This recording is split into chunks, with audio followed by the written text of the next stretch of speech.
Hi, friends. Welcome back. We are on day two of Batman Week. And yesterday, as a reminder, we built the first of three Batmobiles. So this was the one from Batman and Robin, super sleek. I love that the scale is more like the scale of Speed Champions. It's smaller than the past ones that we've gotten. So this was one that we had from the past, which when you spin the wheels, the flames spin in the back, which is so cool. This is my favorite Batmobile. It's the 1989 classic one from that movie, or not classic, but the 1989 one from the Batman movie then, but brought it out for comparison to show the scale difference. But yeah, we built this one yesterday. Today, we are going to jump past the next Batmobile, and instead, we are going to start building out the one that I was most excited about, the Batman logo. So this one was the one that I got to see all of them revealed at Fan Media Days, but this is the one that I got to interview the designers about too. So, and then later, either today or probably tomorrow, we will build one of these two Batmobiles, which are the other ones that are coming out in this series. So let's jump in to the big one. I'm very excited about this. The interview that I had with the designers, one was a graphic designer, and he had also worked doing graphic design on the Gotham City Mosaic, which is full of fantastic stickers. A lot of people complain about the number of stickers in there. However, it is definitely worth it because the stickers really make that set incredible. Hey, Brett, how's it going? Good to see you. Are you excited about these Batman sets at all? Or just excited about Lego, which is perfectly fine. Let's see. Let's organize the bags real quick, and then we'll get going. But yeah, so the not the fan designers, the Lego designers, the lead designer, she was so kind and fun and interesting. Um, and the graphic designer who worked with her on this was also there and was really great. It was nice to chat with both of them. He had done graphic design the for all of the different features of the Batmobiles as well. So got to chat with both of them, which was really cool. But with this one, it was neat to hear about all the different hidden references that they have to many, many Batman storylines and many villains that are hidden in the really great greebling for the set. So yeah, yay Lego! Agreed. Huge fan of Lego. Fan of Batman for sure, but the Lego would be the top priority for me. So, in terms of Lego, or in terms of Batman, do you have any nostalgia around the movies or TV shows or comic books or anything, or is it just not your jam? All right, this Batman I love. It's the what I feel like the classic 1989 Batman. I say classic because that's the one that comes to mind for me as my most nostalgic. It's not really classic though, because classic would be the 1960s. But great printing with that yellow and black, which is super fun. And then we're getting the like rubbery, thick um, cape for him here. So excited about that. So we'll put that on. Let me find the legs here.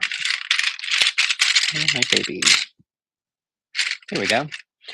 Just plain black legs, so nothing super exciting there. The back printing, I think I showed you, but I'll show you again. So we've got two faces. Yes, so I'll show you those as well. So here's one face and the front printing. No arm printing, no leg printing. Flip it around and we get the other face print.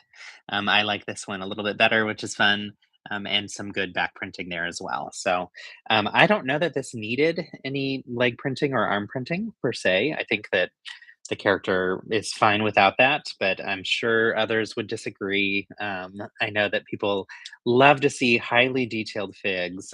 In my opinion, though, I don't think Batman needs that.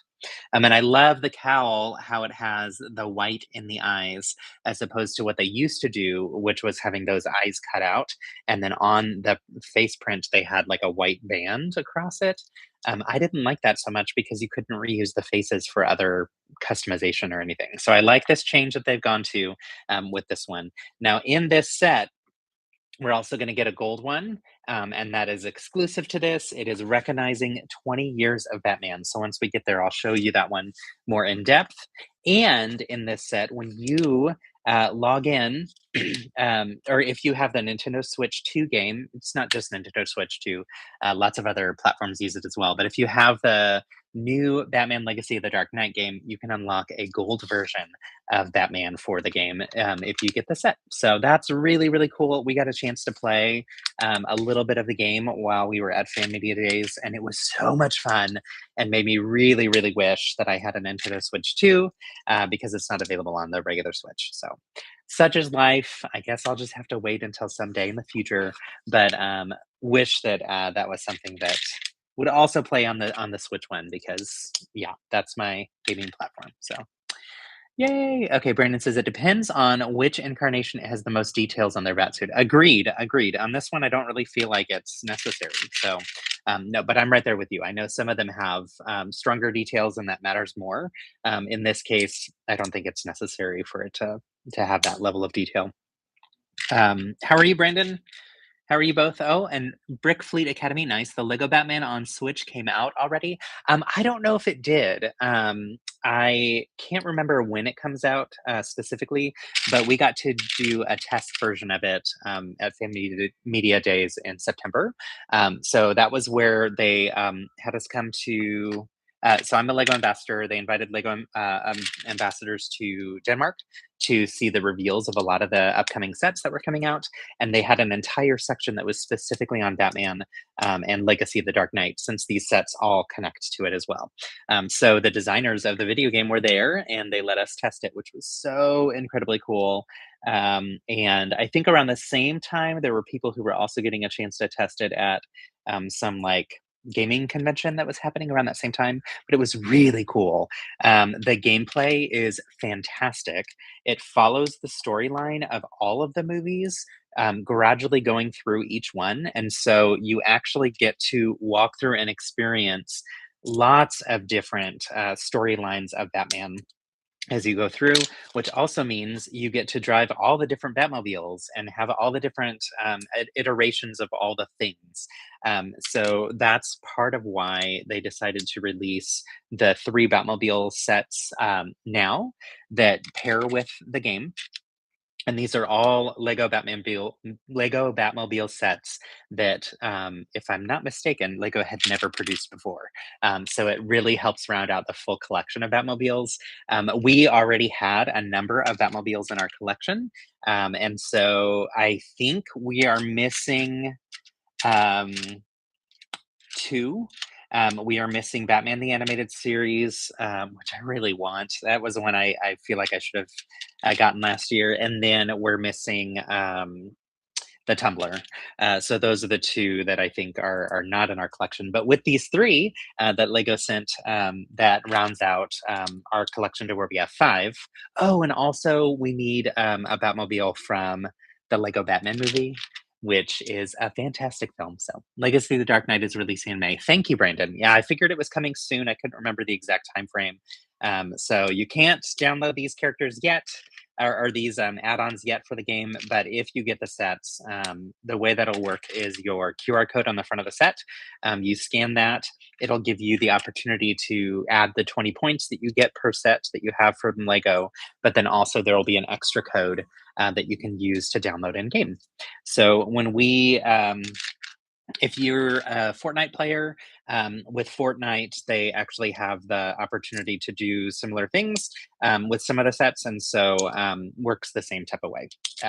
If you've done that before, so I've done that with I think two Fortnite sets. There's actually one more that I need to scan still to add to the gameplay. So, but yeah, it's pretty cool. So, what are y'all up to today? Anybody excited about any new releases from Lego or things that are that just came out in March?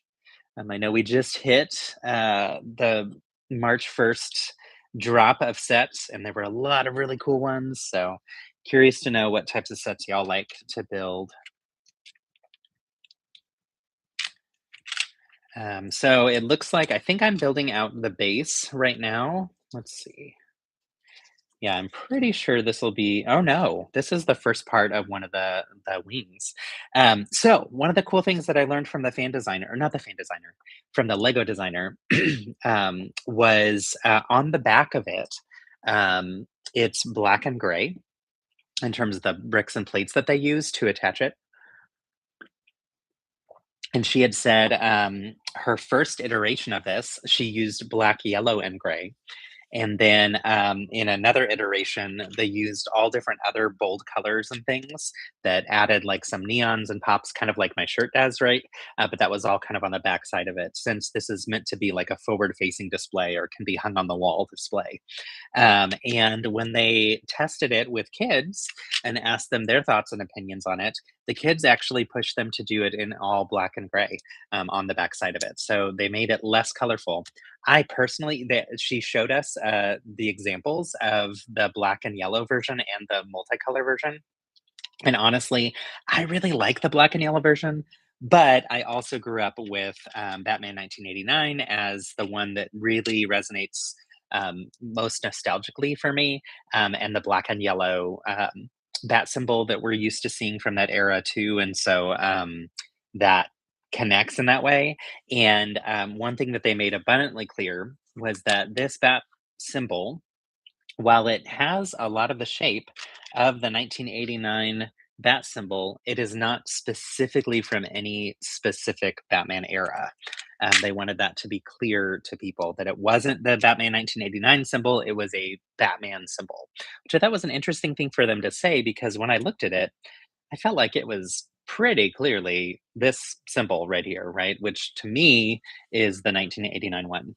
But, I think the way that DC looks at this symbol is the Batman symbol, just like the not generic one, but like the ever-present, evergreen one that is always represented, and then, exactly, yeah, the one that's commonly seen on merchandise, and so they don't I think DC doesn't want that to be ever directly associated only with one era or one film. I think they want that to be their kind of evergreen standard for Batman. So, just an interesting piece that was like really important for them to tell us during the interviews. It was also just interesting to hear their design process, how they thought about the greebling. I think the greebling. The designer had said was the piece that was newer for her.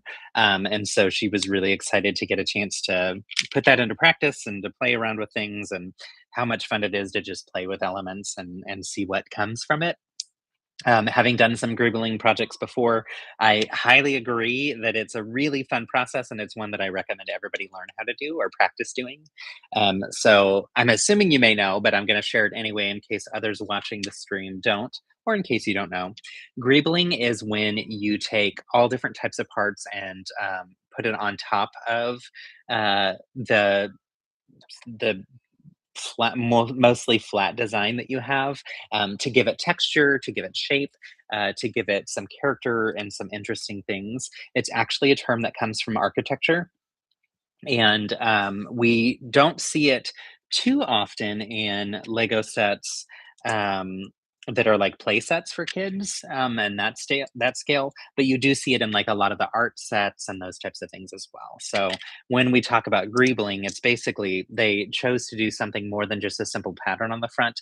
They covered it with all these different iconic shapes and things that you see, whoops, right there that are in the bat symbol. And so the fun thing with this too is they're all hidden Easter eggs, or not hidden. They're all Easter eggs from different movies and different eras and that kind of stuff too.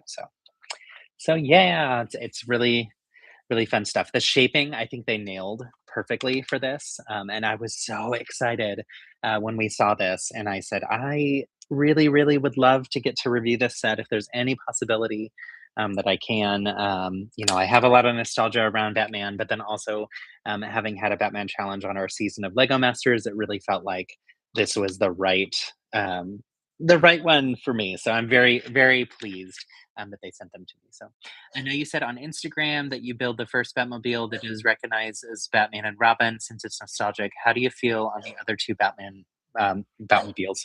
Oh yeah, so So for these three, the Batmobiles that we have for this set or for this wave, I'll show you real quick the other two that aren't built. One is Batman versus Superman Batmobile, so that's this one. The next one is the Batman Batmobile. It always seems like I'm not saying the title, but it is the Batman. So those two plus the Batman and Robin Batmobile, excuse me, which is this one. These are the three that come in this wave. For me, of these three, this one is the one that I connect most with because of the nostalgia of like still being like teenager kid age when that movie came out. But if I were to think through all of the Batmobiles across all of time, the 1989 one is the one that I connect mostly with from a nostalgia standpoint. Um, I haven't built the other two yet, so I can't compare them yet to this one, but I love the shaping and detail of it. I think they did a really good job. I just like, as an example, like these wings, I like the ever so slight angle out left and right. I think that was really solid. I love the way that these kind of stack in a way that they're offset from the sidewalls that you see of the vehicle as well. I think the graphic design elements of the red on the sides was really smart way to do that detail. The wheels having the bat symbol on there too. Like I think they did a great job with the stickers for this too. But the shaping, I feel this is spot on. I'm actually really impressed with it. So I hope that answered your question. If you have, if you want to ask again, if I didn't fully answer, let me know too. So but yeah, I've grown up loving the films. I really enjoyed watching Batman the Animated Series as a kid. That was a huge part of my childhood, and it's something that I connect very closely with growing up with my brother because we would watch it together after school. And that was really fun. And so Philip and I, when we started to build out the um, Gotham City Mosaic, we went through the process of watching all the different episodes that are attached to each bag of the set. And it was so fun to go back through all of these and just like relive how much joy I had watching those growing up. So it's funny to me that, like, if you'd asked me before Lego Masters, and before we built the Batman Challenge on Lego Masters, if I was a Batman fan, I would have said, yeah, like, yeah, I enjoy it. Like, it's fun. But that experience, I think, really reminded me of how much Batman has played a part in my life for a long period of time. And I didn't realize it. I never really thought much about it. If you'd asked me 5 years ago, are you a Batman or DC? I mean, a DC or Marvel fan first, I would have said Marvel, but that's really only more recent. And the Marvel movies made us more of a Marvel fan. Hey, Zach, good to see you. The Marvel movies made us more of a Marvel family, I suppose. But honestly, growing up, DC was where most of the shows were that we were watching and whatnot. Okay, there's some extra parts that I must have skipped a step. Actually, no, there's randomly two extra parts that I feel like should be in here. Oh no, that's extra parts from the Batmobile. Never mind. Okay, done with bag one. Look at that. This shaping is fantastic. I'm loving the round curve. I'm loving how we're getting this slope detail here too. That's like almost a curved slope, but it's using flat slopes here on the sides. I just think they did such a good job with the shaping. And the shaping was something that she spoke a lot about, like having to nail. Like that was the most important feature for sure. So let's see. Good stuff. Awesome. But yeah, so anyway, had you asked me about if we were DC or Marvel, I didn't think DC was actually much of my. I don't know. It wasn't top of mind because there weren't so many DC movies out that we were watching all the freaking time, since all those Marvel movies were constantly turning out. But truthfully, DC, I think I have more nostalgia around, other than X-Men. X-Men, there was a fantastic series, cartoon series growing up too that we watched, and so that one grew, and then Spider-Man. So honestly, any superhero, I'll take them.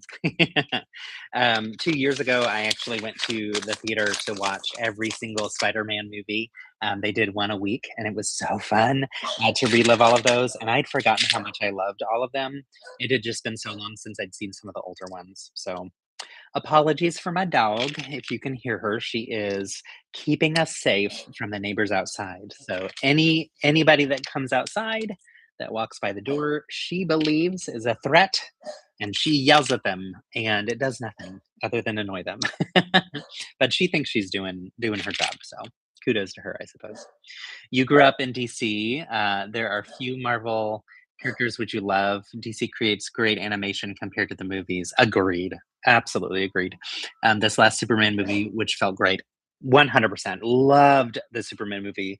Really, really fantastic, and made me very excited that that's coming back as like a franchise, and that that they're gonna continue producing more because I really like this new generation of it.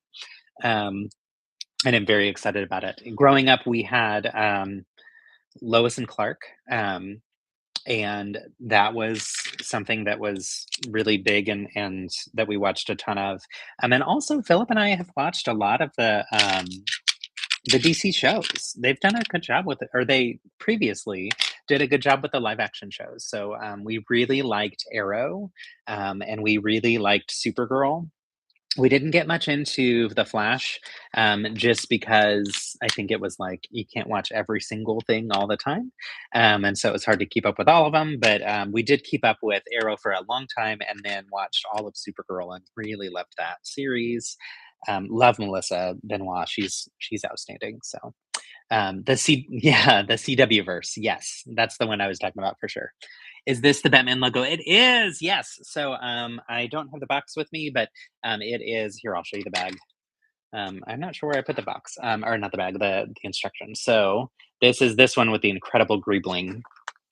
So this one I got to do an interview with fan designers, not the fan designers. I keep saying that, y'all, with the Lego designers, which was really cool. So, um, and they are just so talented. It was so fun. I was like such a fangirl of all the designers during fan media days.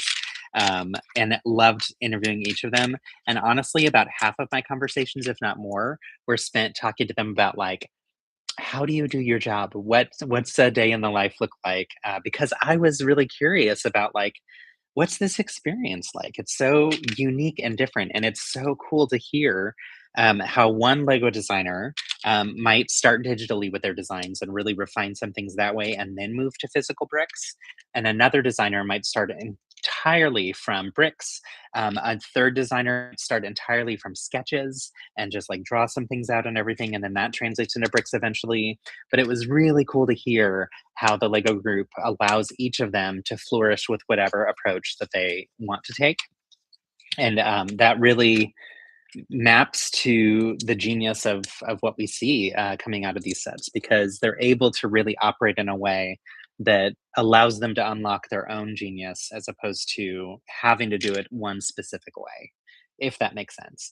And I loved that, so it was really cool to hear. Plus it's interesting just to hear about the workflow and how there are graphic designers involved in a lot of the sets, and how there are um, I can't remember what they're called, but there's basically like a group of Lego designers that their job is to take sets that are designed by other designers and to make sure that they are built structurally sound and that they don't use illegal building techniques and all this kind of stuff, which I just think is so fascinating that that's like it's a quality control type of a job, right? But it's in such an interesting and creative way, and different than what you typically see with quality control. So if you can't tell, I've had plenty of coffee today. I feel like I'm real wired and ramped up this morning, which is I'm not sure why. So I have been going to physical therapy too, and so part of it I think might be that I'm starting a lot of my days basically working out, and so that's giving me a lot of energy later in the day, which is really interesting, and something that I haven't experienced in a long time. So I'm excited that that's hopefully creating a new habit for me, a new routine once I'm through the physical therapy stuff. So, all right, enough talking for me. Let me know in the chat what else. Have you watched any of the CW shows? Did you enjoy any of those? What do you think of the new wave of DC movies? Were there any DC movies that you really enjoyed that were from the past? So as an example, I loved Wonder Woman. And I liked, but didn't love, Wonder Woman 1984. I thought it was actually really fun. I also, that whole wave and that whole series I was enjoying. So I was kind of surprised that they were kind of starting over again. But now that we've seen the first Superman, I'm super excited, and I actually think I'll like this series even more than I liked the previous ones. Let's see. I just wish there were sets based on Superman 2025. Oh my gosh, truth. Absolutely agree. I was really hoping we would get some.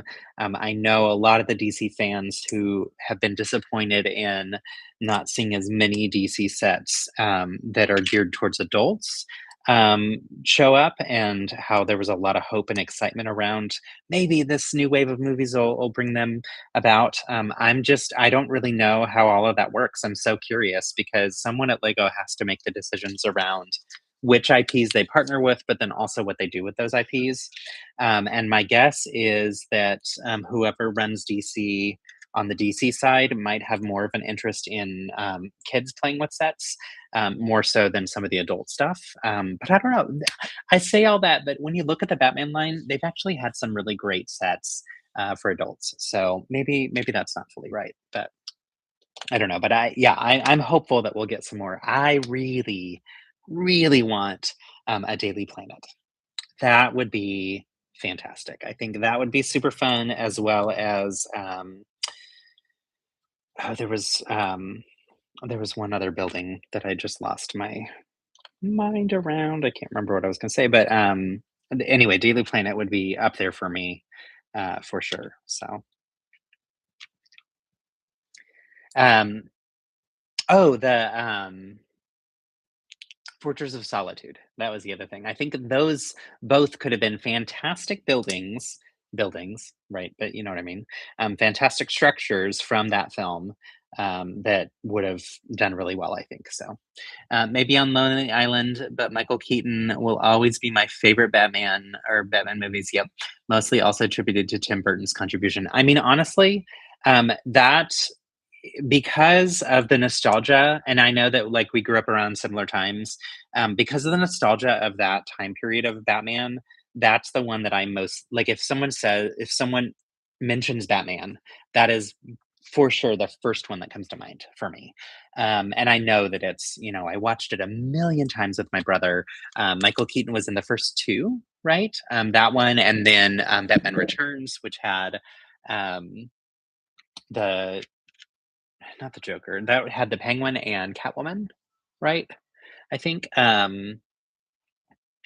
in both of those, like, I really loved, not Val Kilmer, Michael Keaton.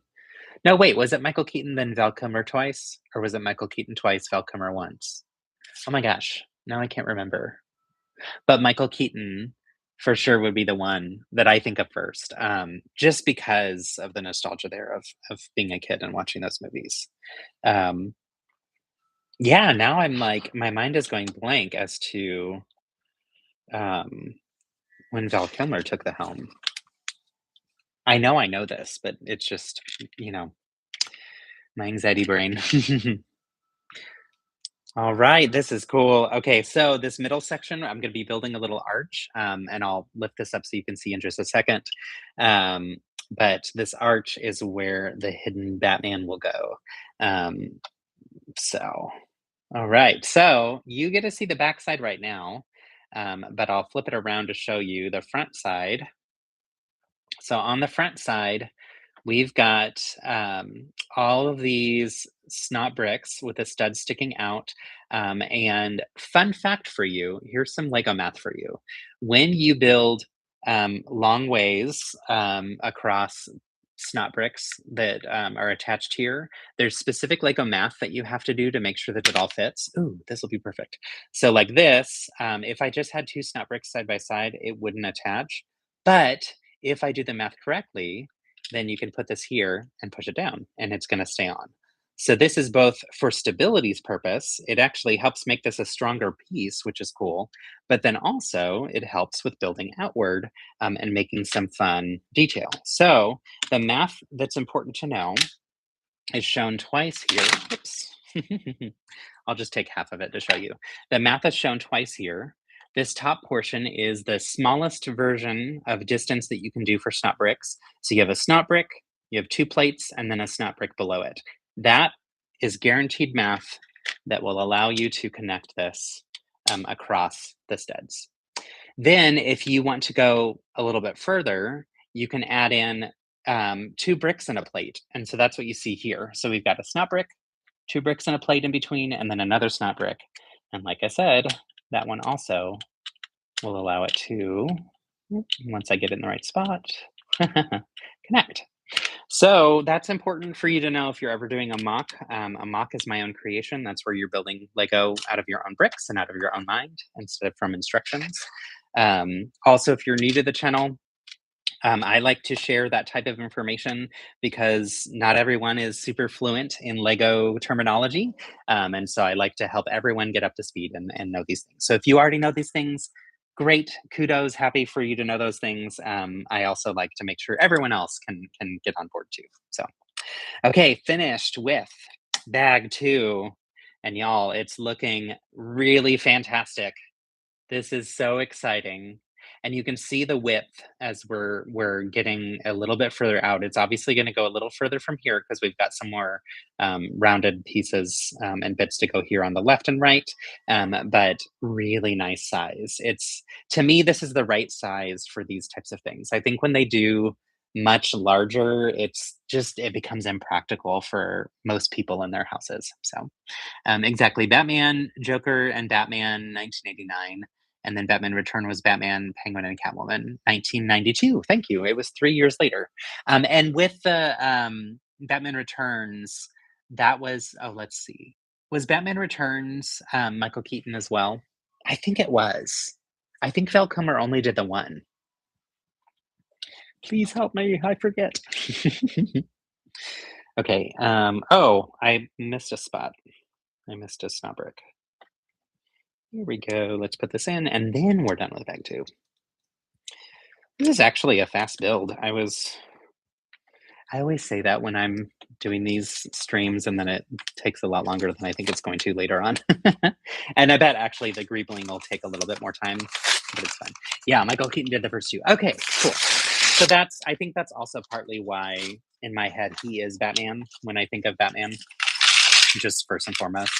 When I think of the cartoons, the Batman the Animated Series is the one that I watched religiously, like every single episode and many times over because they replay those episodes all the time and loved. And so that vibe is, from an animated standpoint, is the vibe that I love the most and that I connect the most with. So when we were on Lego Masters and we got our assignments for, or like drew our minifigure assignments for the challenge, John and I were trying to prioritize which ones do we want to like aim for and go for. And both of us have a ton of nostalgia around 1989, but we knew that there'd be more color opportunity with the classic Batman. And so his second choice was 1989. His first choice was the one we got. My second choice was the Lego Batman movie, and my first choice was the one we got. So we got the one we wanted, which is great. But the reason for Lego Batman movie was because I thought from a build standpoint, I had a decent vision in my head of what we could do with that era. In part because the sets that came out from that movie and that time frame were ridiculous. They were so fun and stupid and interesting and weird. And that just gives you a ton of freedom when you're thinking about building whatever you want to build. So, given that the prompt was build a Batmobile, it did not have to be a car. It just had to be. It had to fit within the era that you picked, and it had to connect with a villain from that era as well. There's every villain in the Lego Batman movie. So like there were just so many options and opportunities there, which is why it was like my my second choice, but the classic one is the one we got and the one that we ultimately wanted. So that was good. Um, and what Sage and Ian did with their Batmobile was perfection. It was fantastic and made me very happy that they had a chance to get it. Plus, they didn't really know much of Batman from what I remember. I think it was like they hadn't really watched many of the movies. I think they'd seen the Lego Batman movie at that point. So for them, that was also very important to get so that they actually could um, build something and design something from their own experience with it. So, and some of the other ones would have been really challenging. So, yeah, I think Batman the Animated Series would have also been really fun to do. Um, but yeah, ultimately, I think we got the right one for us, which was cool. Okay. So lots of snot building techniques in here, which again, no surprise given that we're doing all the greebling, but they're using some brackets and some snot bricks. That's interesting to me because the math for using brackets is different than the math for using snot bricks, because brackets push out a little bit further than a typical brick does and messes up the math altogether. But done in combination effectively, you actually create a more rounded shape. So it's a smart approach to use both, and I'm glad that they did. Plus, then with your when you're building it out, you have the chance to learn from the designers, which I think is really cool. One of the things I highly recommend to mock builders is to spend some time building sets that are very different than what you're used to building, because you have a chance to learn and grow and further establish some new skills that'll make it into your mocks later. Because I know there are some people who really prefer only building mocks, um, but you need to learn and hone those skills. So need to go back and watch your Masters season Batman episode, knowing so many fun details and facts now. Yay! Honestly, I kind of want to rewatch it too. Like it's been a while since we've seen it. I think I've seen all the episodes twice. I've seen the Wicked episode 4 times because I went to different events where it was like a meet and greet type thing, and they showed that episode, and so I've seen that one a couple more times since then. But the Batman one I haven't seen more than twice, I don't think yet. So I want to go back and spend some time just living that nostalgia. It was so fun, so ridiculously fun. Plus, we got to see the 1989 Batmobile in person, which was mind-blowingly cool. I'm super jealous of Will Arnett being able to drive that. Okay, I'm supposed to have one of these in here, and I'm not seeing the other one. It is right here, just hiding. I am finding with these Batman sets that I'm having a harder time finding the parts as I'm digging through. And I think it's because of the volume of black parts. They just like suck away all the detail from your eyes, and it's so hard to see visually where things are supposed to be. So, oh, I did that backwards. You know what? Let's see. I did all this backwards. Well, that's an easy fix, thankfully. But so this is going to go this way. There we go. Much better. Is that right? It is. Okay, good stuff. Yeah, we lucked out in being able to have a Batman episode on our season for sure. Given that it was Will's last season with us for the Go Masters, that was like such a treat, such a gift, and by far one of my favorite memories. It was so cool. One of my favorite memories from the show, I should say. But yes, such a cool experience. I actually was chatting with John today. It was really fun. So John was my teammate on Lego Masters. He lives up in Dallas, and so we don't get to see each other very often. And we've just both had really busy lives, and so it's been hard to connect. But messaged me this morning, and we were chatting, and he was showing me his really cool mock that he's working on for conventions, and wanted for me to give some feedback and input on what I thought. And what's fun is all of the feedback and input I gave were things that were like, he was thinking the same thing, and either already had plans to do it or like was also thinking like, yeah, I want to address that same thing in the same type of way and stuff. And so it's neat to see how similar we can think and also how different we can think. But I'm so excited for him. It's a really fun mock. Um, and I will let him tell you about it. I'm not going to break his news because that's his to share. But it was really great to chat with him. I really miss him. We became super super close as a result of that experience. So very glad to have that lifelong friendship for sure. So um, Zach, I think you said you were going to Brickcentric. Is that right? Brandon, are you doing Brickcentric since it's out that way? I really wish we were going. We can't swing it because we've got too much going on. Hello, how's it going, Hector? Hector has been teaching me so much and answering all my questions about Pokemon. Thank you, Hector. I recently got into the card game, and honestly, it is way too fun and very addictive. I'll ask someone I know to go with me. Yes, you should, Brandon. It's really, really cool. This will be the first time they're doing Brickcentric, so it's brand new this year. So it'll be a new convention and a new experience. I think Zach is going, who's in the chat here. So if you go, you should say hi and connect. And yeah, I wish we were going. We just can't swing it this time. So maybe next year it'll be on the list for future years for sure. We're for sure doing Brick Rodeo, and I'm maybe going to one other convention. I'm not sure yet. And if I do, it's either going to be um, Bricks Cascade um, coming up soon in May, or Brick Slopes in Utah. So you're in the midst of planning and finishing your mocks. Yes! Awesome. I'm so excited for you. That's awesome.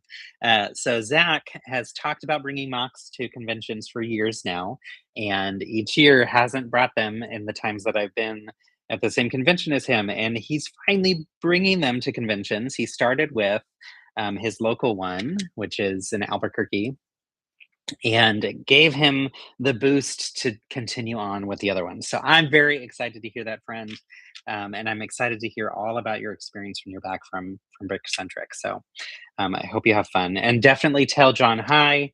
Give him a big hug for me, and yeah, you're gonna have a great time. That's really cool. That's really really cool. So there's a lot of people going. I think it's going to be a pretty big convention. So. Um, yeah, I really wish we could go, but um, during that same time frame, we also have South by Southwest here, and so I will be displaying some of my Lego Masters mini builds at South by Southwest at their interactive time frame, and I'm excited about that, and getting just to chat with people from all over the world who came into Austin for that. So John is going. I just found out today when I was chatting with him about his mock, so he'll be there. Are there many from Texas going? Not that I know of. I honestly don't think I know anybody from Texas going, which makes me sad. I feel like we used to have a little bit more of a contingency that would go to different conventions, but it was before Philip and I started to go to some different ones. And then once we started to go to them, it's like everybody else stopped, other than Will, because obviously he would go to sell shirts. But now that he's a school teacher, I don't think he can. So I don't think he'll be headed that way. I haven't chatted with him actually in a while, so I should catch up. What about y'all in New Mexico? Are there more people going from there? Okay, y'all, this is very satisfying. So now that we've gotten to these edges that right now are flat, I'm building a little curved piece that's going to fit perfectly. So you'll be happy to see any and all of your tech slug friends. Well, they will be happy to see you too. Yeah, I wish we were going, but I'm glad that you're going, and yeah, hope you have a really good time. So yeah, John was he just randomly FaceTimed me, and it worked out that we were able to chat. So it was like, oh, cool, perfect. So it was during that time that he shared with me more of his mock and stuff. So you're the only one going from your leg, okay, or from your legs. Yeah, I think you'll know some people, probably from Gayfels and from other places, potentially, but I don't know who all is. I don't know a lot of people who are going from Texlag. And by a lot, I mean I don't know of any. So maybe I'm wrong. Maybe more next year. Yeah, we'll see. Do you know how many people have registered? I'm curious. Okay, very satisfying, y'all. Nice curve. I'm gonna put my hand here so that hopefully you can see. Actually, here, let's do this so you can see it a little bit better. Very nice curve, and you can see just above there's a little notch here, and that's going to be filled in with this cheese wedge perfectly, which is great. And there are two more pieces, and these pieces are for stability, which is also wonderful. So get this one on here and this one on here, and now it is not going to break. So you can see the front covered in bricks. You can see on the back we've got these two support beams in place. It's now like a steering wheel. So that's really fun. Nice. Okay, let's continue on. That was bag 3. We've got 4, 5, 6, 7, 4 more bags left. I'm guessing bag 7 will be our elusive gold minifig. I think they're going to save that till the end. And probably the gold tile. So if you had joined yesterday, you would have seen the gold tile because it shows up in all of the Batmobiles as well. So it's a hidden detail. You don't know how many really you'll inspire with Chip some time. Many questions to ask him in the next few days, I'm sure. And I'm sure a lot of people have a lot of questions. I hope for him that it's super successful and smooth, and all the things that he needs to learn, he's able to learn in a way that's good for it to improve for next year as well. But I'm sure it'll be great. It's exciting.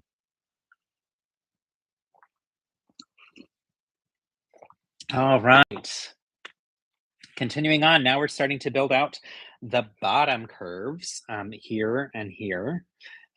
For this section. I'm guessing we may build out like all of this portion in this bag, or maybe bags 4 and 5, because we need to get to the greebling soon. So the greebling will be the best part of this, I think, for sure, because it taps into the nostalgia of, oh my gosh, that's Catwoman's whip and all the different fun details. So very excited about that. They also had a picture when we did the interviews with them where they would show us, here are all of the details that we included in the bat symbol. And I took a picture of it, but I haven't looked at that photo since seeing it in September. And I honestly haven't even really looked much at the set at all, which is what I tend to do with the builds. Is I don't really kind of pre-plan things or whatever, because I like to be wowed and surprised as I'm going, ooh, there are some fun greebling details already in this bag. So I'm gonna get to start doing some of the greebling soon. So cool. So cool. Let's see. All right, interesting techniques here to get these curves. We're using parts like these rounded inverse slopes that are curved slopes, and then these like more structured slopes that are more straight off edges and things. And that's kind of creating some of the curve around at the bottom here. Let's see. You know, a few members of Vegas Slug going. Yeah, that doesn't surprise me for sure. Cody, I think, is going. Yeah, I think so. Neil Snowball, Brooke from Denlug. Awesome. So you've got quite a few people that you know are going. Sounds like it'll be a good group. Those are all good people. All right. Yeah, that's like a very satisfying curve. And once we get it on the build, let's see if I can do this while I'm holding it up for you to see. So this attaches. Oh, I'm missing something. That makes more sense. There we go. That makes a lot more sense. Okay, so this will go here. Nice. Okay, cool. Yeah, that's a great curve. I'm gonna hold that piece of paper up again for you to see. That actually works pretty well with the paper. Yeah, they did a really good job with the shaping here. Cool. Now we will build out the left side, I'm sure. Oh no, not yet. We're actually building out more of the curve on the right side.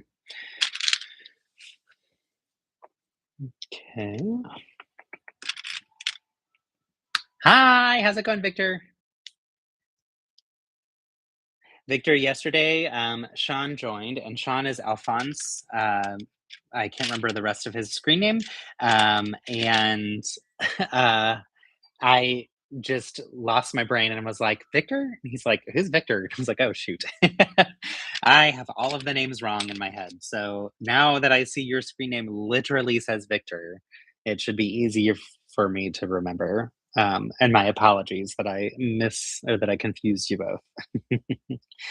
um, Screen names and real names always throw me off a little bit. So, uh, all right. So this curvy bit is going to go in here and gonna create that rounded piece here. This is cool. All right, y'all. That's just, it's really, really nice. This is so cool. That will be in my head for months. I have doomed myself to have that as an earworm for ever now.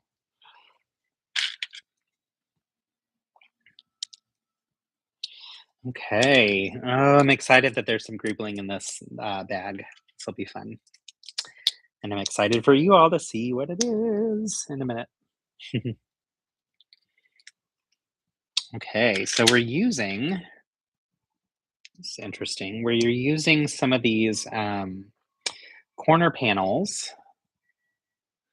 on this piece here, and I'm curious as to why, like, is that gonna like, is something gonna slide in there in some specific way or whatnot? I'm not really sure what that'll be about, but we'll find. Oh, I know. Okay.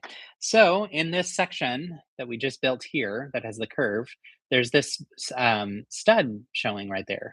So putting this here allows it to go side by side without running into that stud. That's actually really smart. I like when you find uses for things that you're like, oh, I always thought of a panel as like something that you would use for indoor furniture to show like a box or like a drinking fountain or something, right? Or a sink. But here it's actually used structurally to allow those pieces to go side by side. That's really cool. Just so curious as to how this will fit in the shadow box set. Yes, a lot of people have asked that, and I can't remember what they told us at fan media days if they said that it would fit or wouldn't. I don't recall. I think it won't, but I'm not sure. And the reason I think it won't is because there was so much time between the two sets that it doesn't seem to me to be something that would be super necessary for them to do. Although I would say that obviously their core audience for that set is the same core audience for this one, so perhaps they'll have a lot of people who want to try that on for size. I don't have that one here, unfortunately. I think that would be a really fun build. Um, that was a really, really cool one for sure. But so I can't test it myself, but I'll see if I know somebody who does have it. I'm guessing Mini Superheroes Today probably has it, Jonathan. So I can see if maybe he does. All right. So this next curve is going to go in here as well. And this is very satisfying because the bottom part of this studs in here and the top part studs in here. Okay, so here's the test again with the paper. Nice. How was it interviewing the designers? It was so cool. And what I was super nervous. This was my second interview. I think my first interview, I was paired up with Dan from Two Gay Afols. We paired up for 3 of our interviews together. And so this was my first solo interview where it was just me and the designers together. Which the way they're set up is like all of your interviews are solo, and then if you want to partner with somebody, you can, and that way you could fit in a few extra interviews if you so chose to. So so Dan and I had very similar tastes and interests in ones that we wanted to do, and partnered up so that I think I got 6 interviews total, which a lot of people got 3. So I felt super lucky, but that was in part based on the ones I wanted to interview and the interest level there as well. So anyway, I was very nervous. I didn't necessarily know what to ask and was like, I don't know how this is supposed to go and everything. And what I was surprised about right away is they were very nervous. I was like, wait, why are you nervous? We're just like fans of yours that just want to chat. But they were very nervous because they wanted to know what fans thought of the work that they'd spent years working on at this point. Like each set they spend over a year working on typically. So for them it was like a really big deal to be able to see and hear from us like what we thought about their different designs. So once I realized that they were just as nervous if not more nervous than me, that's when I was like, this is easy. And it just became like super conversational chats. One thing I learned during that time is I think for next time, the next opportunity that I get to go to Fan Media Days, which I hope is this year, but I won't know until much closer to the date. And not everyone can go. And so it's not likely that people get to go year after year in a row, but we'll see. Anyway, once it gets closer to the date and I have a chance to better understand what's coming on my schedule or whatever, I want to bring a tripod for my phone that I can set up and have wide and film the interviews wide because I filmed a lot of it tall. And then a lot of the times while I was talking, I forgot that I was filming. And so, like, the video footage is not that great because it just was like the experience was so surreal. And so I got a lot of great information in those interviews, but the filmed content I didn't really have as much that I wanted to be able to use and share with people. So um, I think that's a lot of that is like stuff you just kind of learn as you're going through. Um, I did give some feedback to the team that run Fan Media Days and that work with us behind the scenes with Lego Fan Media about like how a mini tutorial of like what we can do and maybe recommendations might be a little bit more helpful. But I will also say they gave us plenty of information ahead of time, and it's really on you to figure out what you want to do with this. Like some designers or some fan media have very specific things they want to get out of every single design interview and that kind of thing. And an example, New Elementary. They care deeply about what parts are new and how are they used in unique ways. So their interviews are going to be so different than Gene, who's a huge Star Wars fan, who wants to know about how this fits in with the story of the different Star Wars shows or movies or comic books or all the different things and all that kind of stuff. So each of us again has our own approach and also our own interest with this type of stuff. So all right, so we did that on the left-hand side as well, slid that piece in. It's super satisfying how that fits perfectly. And then now we're going to get to, I think, eventually getting that point in here towards the bottom. I like that we're using, or that we're getting some of these like interesting pearlescent bubble type pieces that'll be, I'm curious as to if they'll be visible. I don't think they will. Um, but fun that they're included in here. It kind of feels like unnecessary pieces, but you could also think of it as like those are the jewels that Catwoman is stealing or something. So Philip is in the kitchen on a work break from probably in between meetings. Usually it's like he runs out of his office, gets a refill of coffee, and runs straight back in. So, but he says hi. Gemstone tiles. Oh, yeah, yeah. That's, yes, definitely what those are for sure. So I love the shapes of them. I have a bunch of them from the Dots line, actually. And I like using them in unique ways with different builds. So, but yeah, neat that we're getting a few in here. Of course, there's always an extra because it's tile, so small size. All right, so let's attach this one. Look at this. It's so cool. Okay, so this one is gonna go here.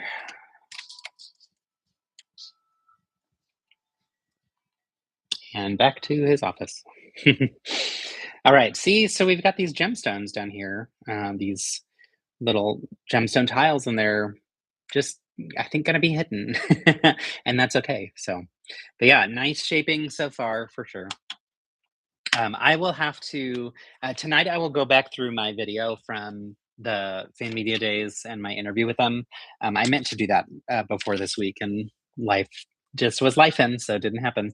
But I'll go back through it and I'll see what I can share with you tomorrow. That's super fun from it, and I'll see if there's any clips that like maybe I can pull together into a short reel to share more broadly because it was really cool and it was a really unique experience for sure. So yes, one thing I'll do differently next time is I will bring a tripod. I will plan to film things sideways so that I can do longer form content on YouTube.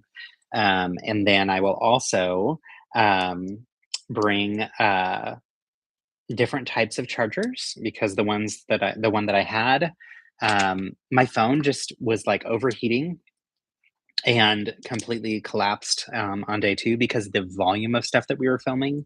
And I also had increased the quality of videos being filmed on my phone because I was doing the Wicked project for Lego at the time, and they really needed everything to be the highest quality possible. But that meant that every video I film, even to this day on my phone, still films in the highest quality, which means it takes up a ton of energy and a ton of space. Um, on your phone. So, okay, we're getting ready for the first part of greebling. So this is the point that's iconic at the bottom of the build here. And you know that'll create the bottom shape here down below. I think it's going to go like this. And I'm going to do this little bit of greebling, and then I'll show you what it looks like. But it's our first fun part usage uh, thing in here, which is really, really cool. I'm so excited. This is going to be the most fun part of this build. Honestly, this is a fantastic set for sure. Okay, so here's the beginning of it. And there's one other piece that we're going to put on in a second. I think actually two other pieces because we have a clip there, right? So that's all like this. Then we put this little gold piece and the Riddler's hat.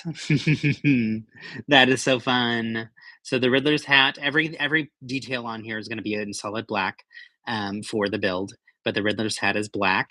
And one thing that I would love to see done with this set is for someone to, and maybe I will, we'll see, but I would love for someone to take the set and rebuild it in all the colors using like green for the Riddler's hat, the actual Riddler's hat, and all the different colors that you can get and make it just a multicolored, bizarre, super fun thing. Y'all, it's so cool. It's so cool that we're just getting started with that. The shaping. Let me show you with the paper again. Shaping is really solid. Feel like they did a great job. I'm excited for once we get the little pieces here too to kind of finish that piece off too.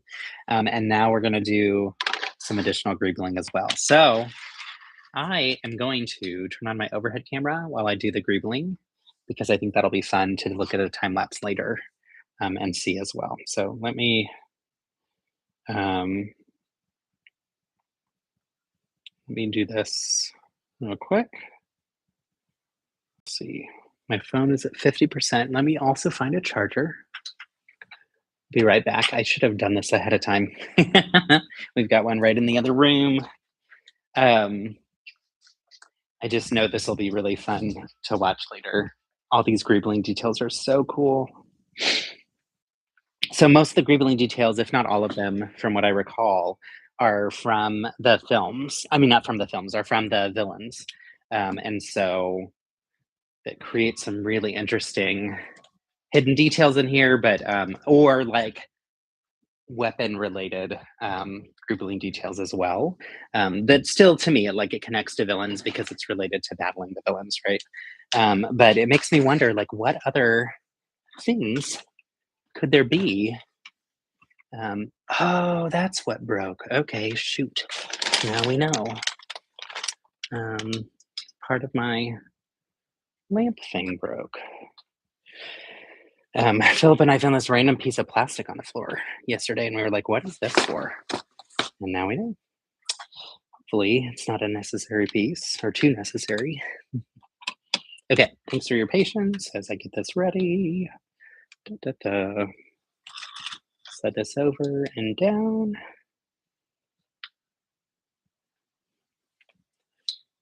Maybe not that low. There we go. And then we'll do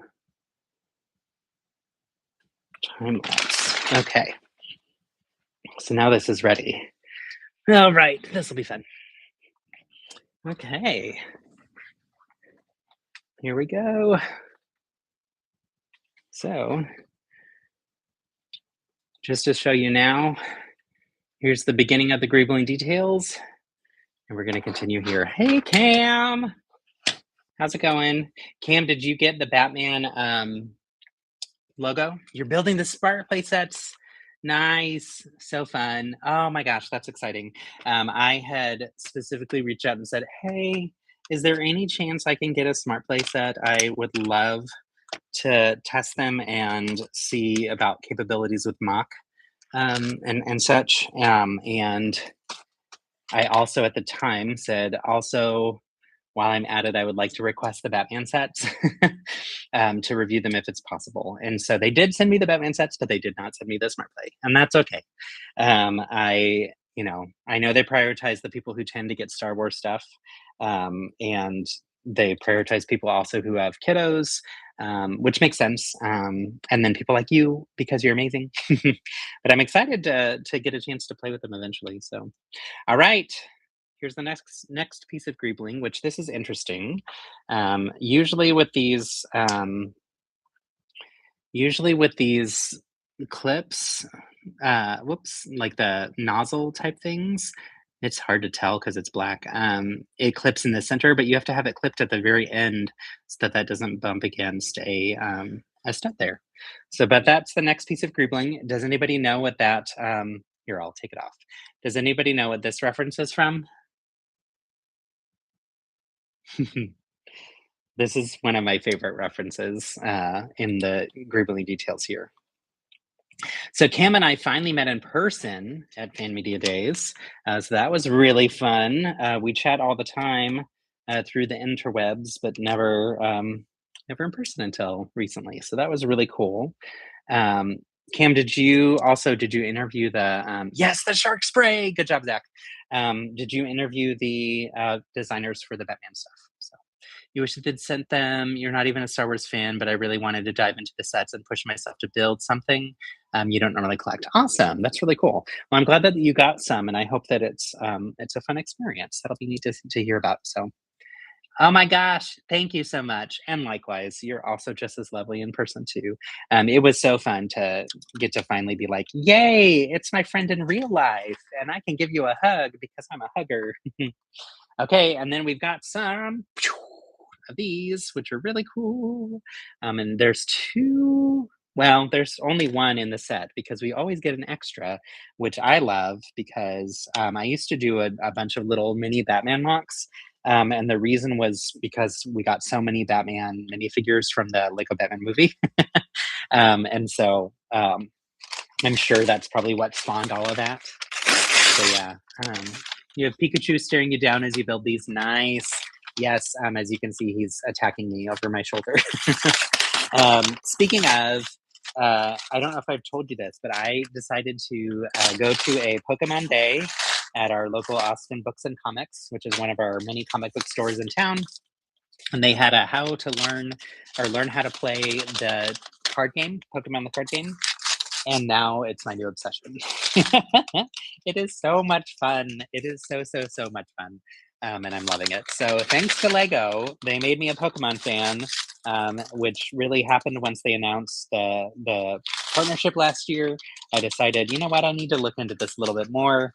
And now I'm like neck deep in Pokemon everything. So super fun for sure.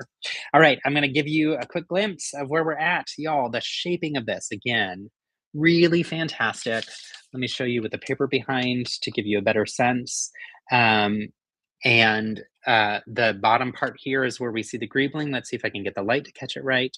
So really fun details here when the light catches it, it's really beautiful, but even when it doesn't, and it just looks more kind of like solid black with a little bit of detail and whatnot, it's really, really stunning. So that sounds super fun. I always collected the cards as a kid, and I have a ton now as an adult, but I have no clue how to play it.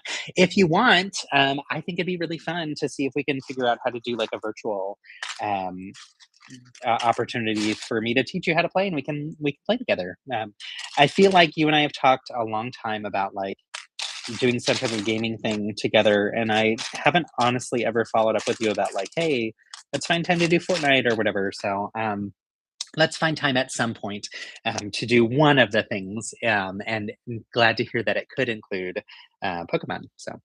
Um, so yeah, it's a hobby that honestly I think I need to be careful with because I could see it easily becoming an expensive hobby, but it is one that I think will be a lot of fun. So um, I went to my first like Pokemon free play night at the other comic book store that I love, which is called Dragon's Lair, this week. And the people that were there were super nice and friendly. And they have someone who's a judge when they do like actual competitive battles and things.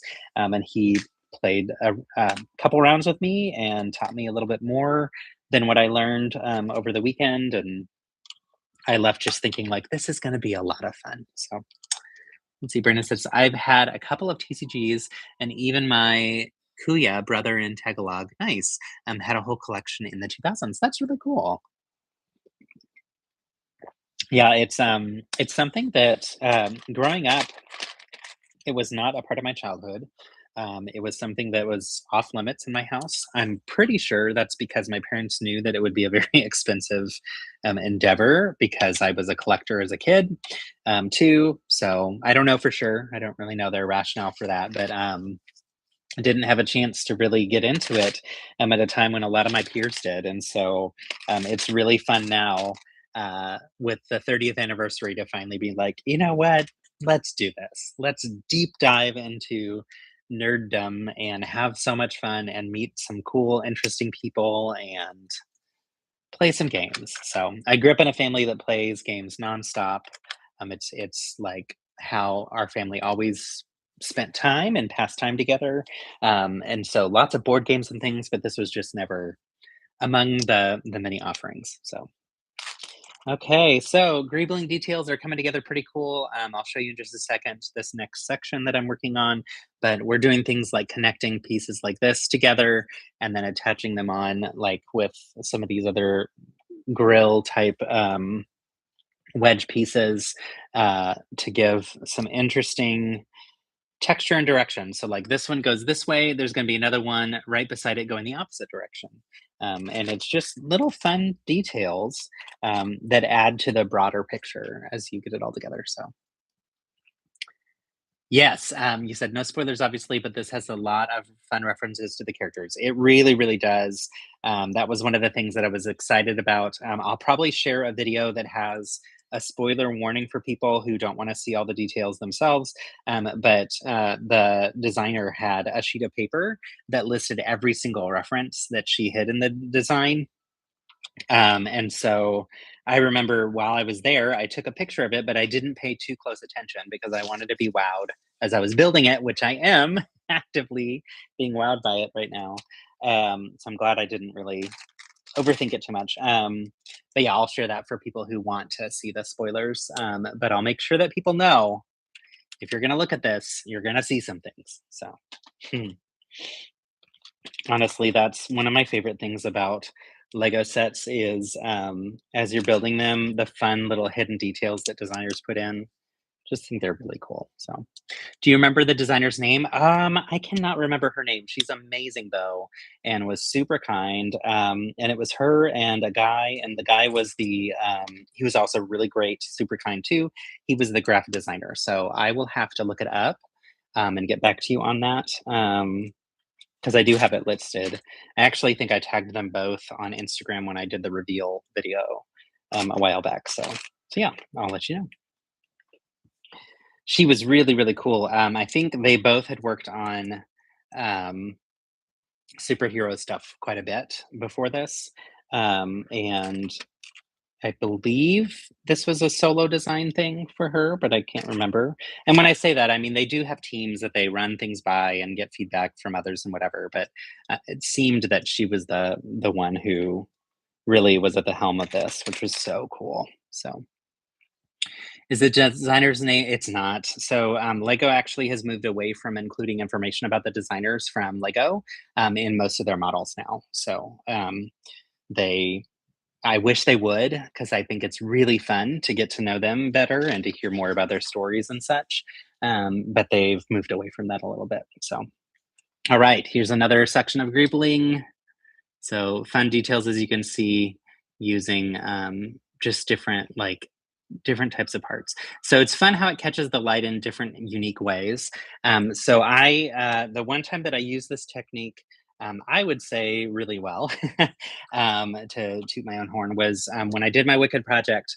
I built a brick built skirt that went out from the model's body, and it was covered in greebling details. And when she spun and walked around and everything, the light hit it in different ways, and it just shimmered, and it was glorious and gorgeous and so cool. And it was all solid black. It was really really fun.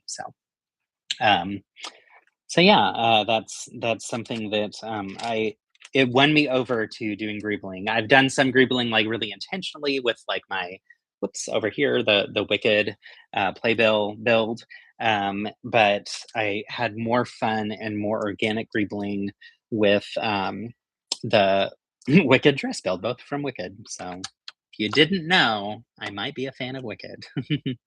So, and my plan and hope is to get to display the Wicked pieces that I did for that really fun project at conventions this year. So if I see you at one or two of the one or two that I'll be going to this year, you'll get a chance to see it.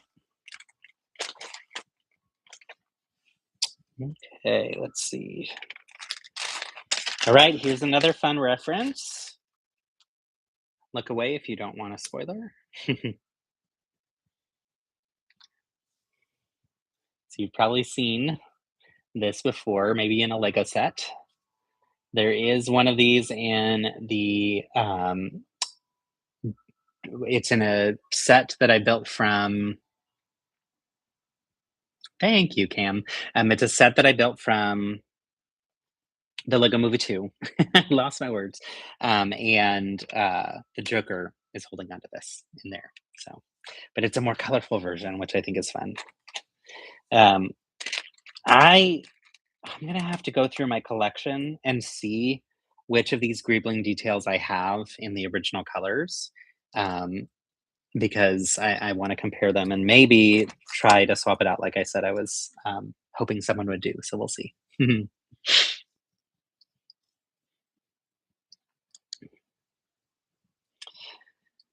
Cam, did you get the whole wave of smart brick sets, or did you get just one or two, or what did they send you? Oops, there we go.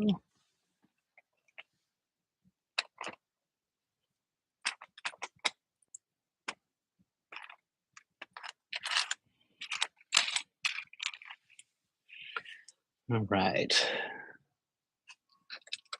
So they're generously using these slopes that have I call them cheese graters, but it's the slopes that have those little lines through them. Generously using these throughout, and I think that makes a lot of sense because it adds some really beautiful visual detail here, and interesting pieces to the greebling. We're also using what I like to call gold bars, but they are ingots, is the actual name. Using those in black, and they have some interesting shape to it as well. You said you think that they're sending you all of them, but so far you've only received the two that they've sent out in that PR package to everyone. Oh, that's fun. I haven't seen the PR package. That's really cool.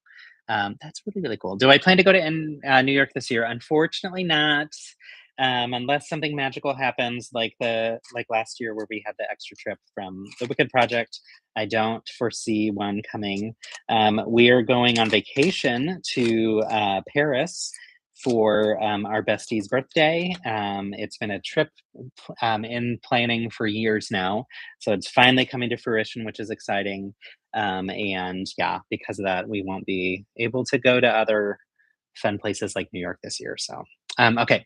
And then here's another reference to this will get hidden in there too. You want to go to London this year? Yes, I would love, love, love for you to go there. We've had so much fun in our trips in the past, and I highly recommend. There's a million things to do. I think we've been 3 times now. One time was a vacation. The other 2 times were Philip had a work trip, and so we just tagged on some vacation days on either side of it. And so, highly recommend. There's a million things to do, like I said. And if you want any tips or ideas or whatever, I'm happy to share with you a little bit of like what our itineraries have included, and get you information there as well. So we've done quite a few different types of things there. I've never been to Paris. Philip has once for work, and it was a relatively quick trip a couple of years ago, and so it'll be exciting for him to go for fun this time. And I'll try to be your English tour guide. I'll do what I can. I hope that I can help in some small way. um, but yeah, we're very excited for this trip, and it's going to be just bigger than most trips that we've taken. I think because it's like, we're going with our 2 best friends that we spend a lot of time with, and it's going to be really, really fun. But I also think it's going to be really expensive, and that's okay. We're prepared for that. So we've known for a few years now this is coming, and like I said, we're excited. So it'll be fun to be in a country where people, I mean, a lot of people speak English there, of course, but where we'll hear a lot of French. French is a language I haven't spent a lot of time around. So, all right, we finally get the top part that really matters. It's kind of bothering me that it wasn't there yet. Okay, now the shaping, y'all. Okay, let me give you a minute to see. Take a look at the greebling details coming together. So as you can see, once the light hits it, you get that really fun glisten from the light as it just shines beautifully. The shaping is really, really fun here. And then let's zoom in so you can see some of those details up close. So I'm going to try and do it in a way that you can look at them, but it's actually really hard to do. Solid black builds are really, really challenging when it comes to like visual elements, but also that's part of what makes it fun because you can hide some really cool details in there. So this is so cool. So cool.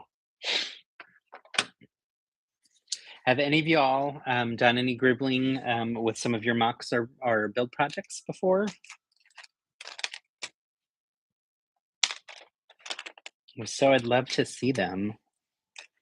What's been fun about now starting my Discord has been that people have been able to share pictures of their mocks that they haven't shared on like Instagram or whatever there. And so I've got a little tab for mocks and a tab for works in progress. And it's been really, really fun. Like while we were chatting in here, someone might bring up a mock they've done and then they'll share it there and I'll take a look at it later, which is really cool. So if you would like, I would love for you to join the Discord. I need to reshare the link again in my Build Challenge community on Instagram. But I can also share the link in here if anybody's interested. And yeah, it's a great supportive group of really nice people. So yes, you can, Cam. I'll DM you a link afterward. So. You love the technique, but you've honestly never tried it on your own stuff. That's fair. Yeah, like I said, I've done it for the Wicked projects, both of them. Once with the skirt, which I think was a little bit more successful, and then the other time was more intentional with this big one up here on the wall. So I have another project that I need to get started on. I keep talking about it, but not actually getting started on it. That will include a lot of groupling in it too. So excited for whenever I get around to doing that one. All right, so we are building in some curved pieces here to create a little bit more of a window So you can see the tile that's smooth here on the inside in the middle. There we go. And that's because that's going to have a door over it where our Batman can hide. So we'll have him hidden in there, which is really fun. Let's see.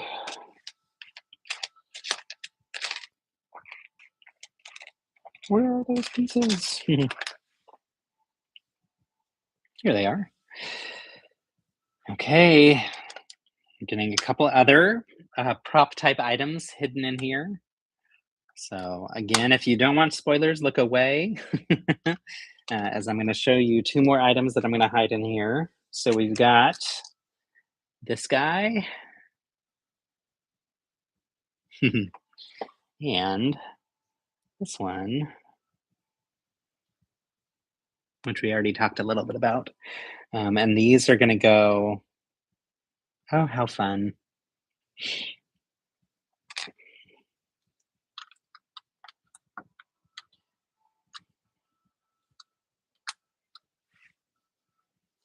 Okay, let's that down a little bit. I like how with the greebling on here, it is dense with detail. That also means that you really have to position things very effectively. And like I said, with that, with the shark juice, shark repellent spray, how that had to be positioned perfectly too. So yeah, there's the one, and then there's the other in the bottom corner. That's cool. I hear you about getting around to the project. I need to continue your X-Files mock thingy, and I need to work on my Cora cosplay for MegaCon. Cool! MegaCon is the 21st. Yeah, you need to hop on it. Coming up soon. It'll be here before you know it, right? Time flies. I'm actually kind of glad that we're not going to Brickcentric for that reason, because it has been a doozy of a year so far with just so much busyness and activity and things happening. And so I'm glad that we've had some really fun times and such.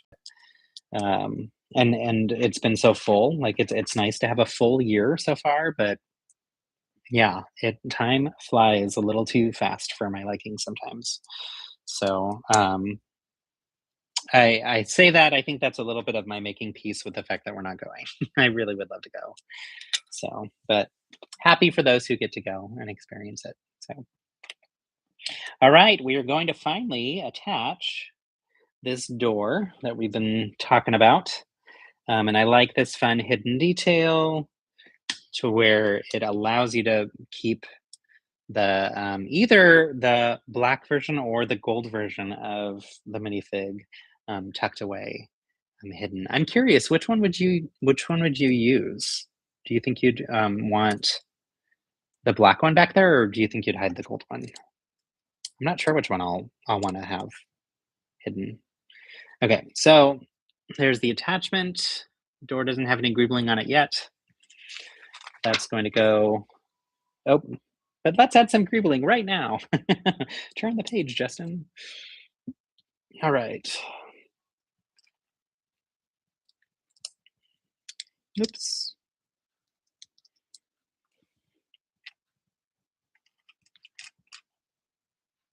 Ah, fun. Okay, so they're using a steering wheel in the middle of this, and that gives it the effect of looking like a vault, which I think is really fun. So you displayed the gold and hid the other one.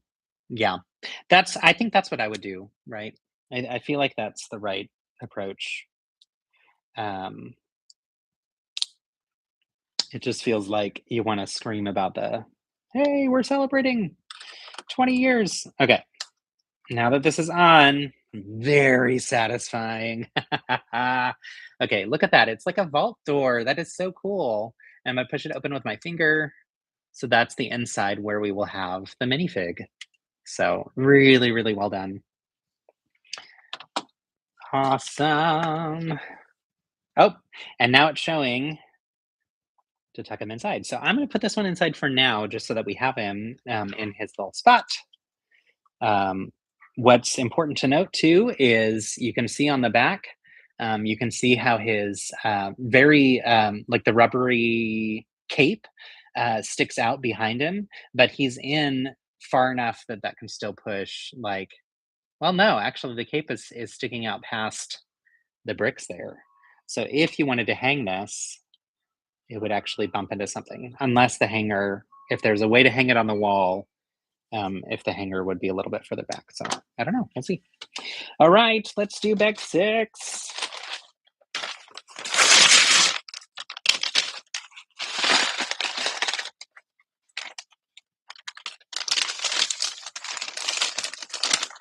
So Kim, you said that you collect the cards for Pokemon. Do you still collect them, or was that just something you did before? I since learning on Saturday, have started to collect a few, and I'm trying not to spend all the money. So not diving in too deep yet, but I'm just getting enough that I could play just casually with people, which will be fun. So I learned on Tuesday that there are regulation rules for league play. So if you're just playing casually with your friends, you can use whatever cards you want. But if you're wanting to play in any sort of league, which a lot of the things in town are league play, they retire older sets of cards. And the idea, theoretically, is that allows newer users to have some competitive opportunity with other older users who've been in the game for a long time, because you're all kind of starting from scratch around the same time each time. But also, what that also means is it's so that Pokemon can continue to sell more Pokemon cards, which makes a lot of sense. So, a lot of the cards that I have will be retired from League play starting in mid April. And many of the cards that I have, and a lot of those I got free, which is great. And also, a lot of these other ones that I have long since retired, which is fun. So, uh, so you know, it's perfectly fine that I can play casually with friends. I don't need to be trying to compete with the big dogs who've been doing this forever. But I do want to be able to eventually like do some type of like mini challenge or something. I think it'd be a lot of fun. So we'll see how hard I go with this hobby. You have a few local shops that sell used cars and you just sift through and buy ones you like. You haven't bought a new pack in so many years. Nice. Yes, but not based on monetary value. I just collect the designs and Pokemon are like totally fair. Like honestly, yeah, as I'm going through, I'm like, oh, this one's cute. Oh, I like this one. Like this is a fun design. So you know, I don't think it needs to have um, now that I know how it works with gameplay, I care a little bit more about like which ones I'm getting, but yeah, I kind of started when I was sifting through the ones that I could get for free. I just sifted through and was like, let's take one of each card, and if there's a really cool, pretty one that's unique or like an interesting variant of one, I'll take that one instead of the standard one. And then I went and played at my local comic book store, and I learned that just having a bunch of random cards is not that effective for play. You need to have like some duplicates and things and whatever. And so that was helpful to learn. But yeah, I honestly I really like the artwork side of it. Like that to me is a big piece of the fun of this new collection. So just have to be careful not to spend too much money on it. Okay, fun greebling details. I'm gonna add 2 more here.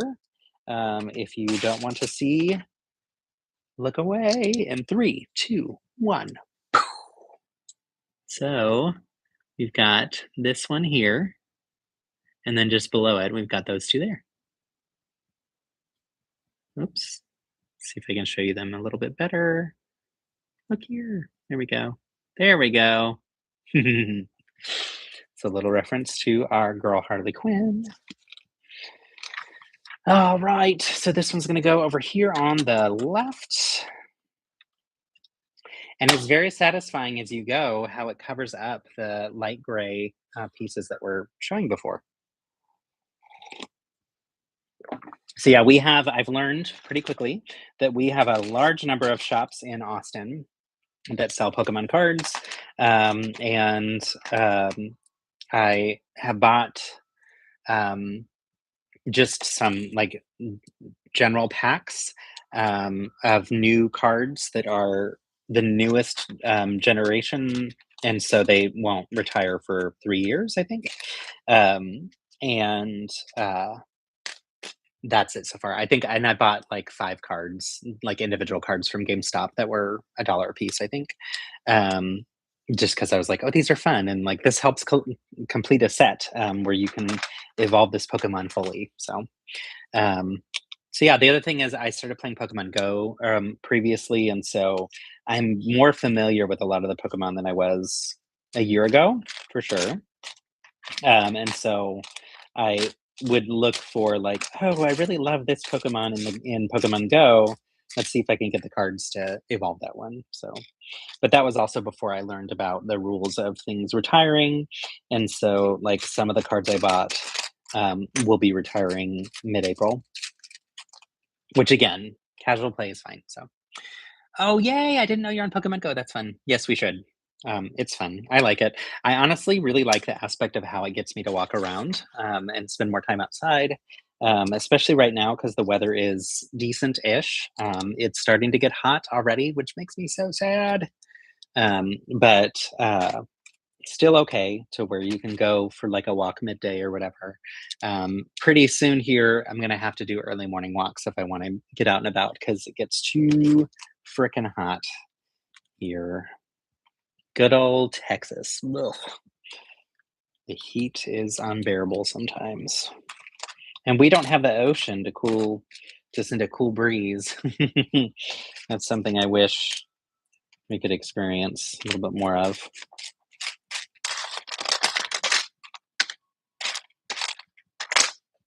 Which I guess, Cam, you're in Orlando, so it's not like you have the ocean right there per se, but it's still closer, I think, than where I live. So, plus your ocean is pretty. All right, a little bit more fun detail here. So this is just like an interesting shape. So here's an example of like just an interesting use of parts to create a fun shape that just creates some fun greebling detail. There's no rhyme or reason to it, I don't think. I think it's just like just a fun shape.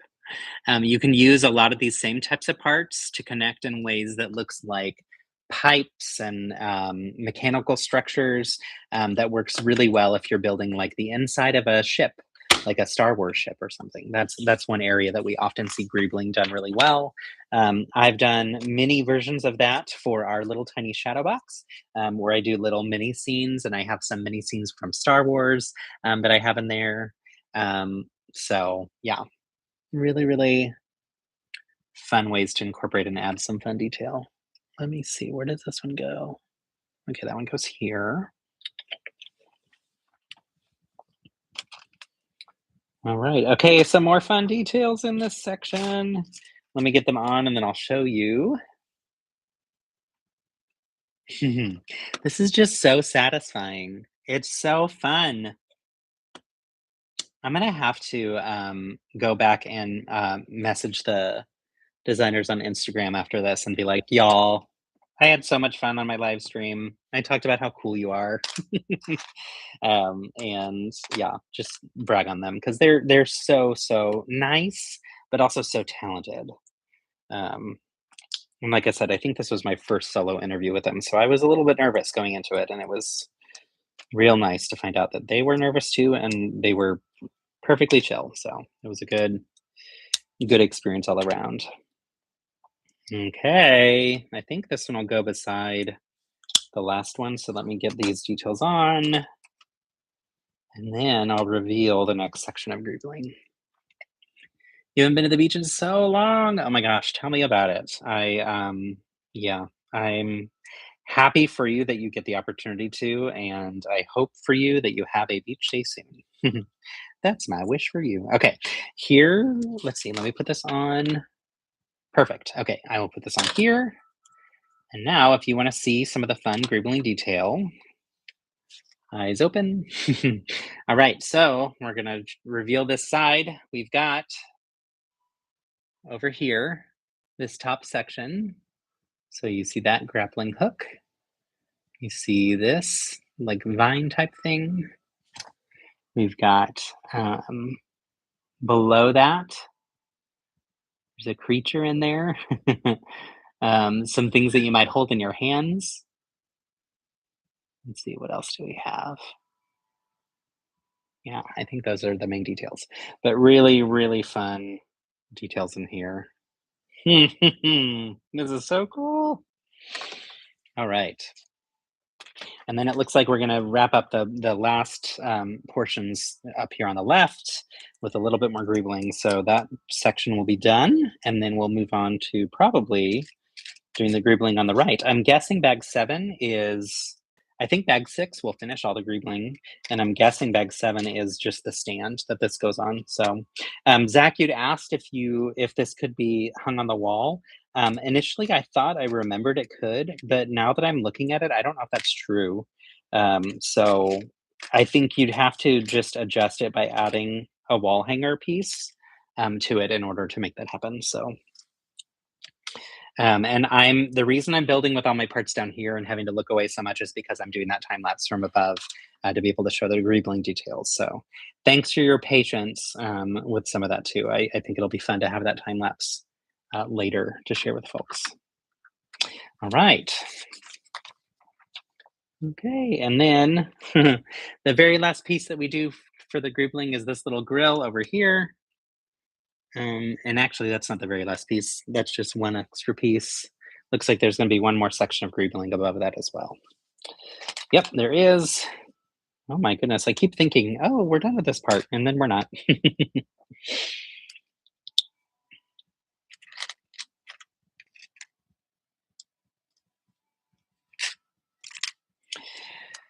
This also, this set would be a great set to get or to review the contents for if you're wanting to do your own greebling project, because it includes a ton of pieces that are great for greebling, and also a ton of ideas that could be great for greebling that are Batman specific, but that you could twist into any variation of a project. So, all right, this is all done, middle section over, and just look how nice that looks.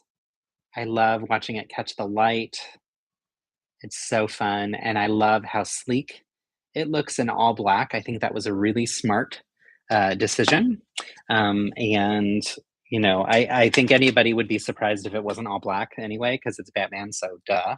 But it really, really looks fantastic. Um, Yay!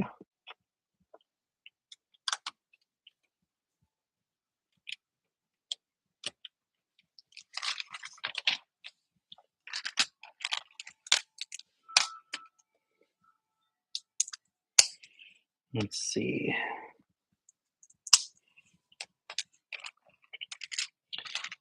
Need to find some cheese wedges. So I said this earlier, but anytime you have all black in one bin, it makes it really hard to find the parts you need, because black just seems to absorb light in a way that it makes it hard to see the details on pieces. Um, so it's part of why all of a sudden I get silent for a minute.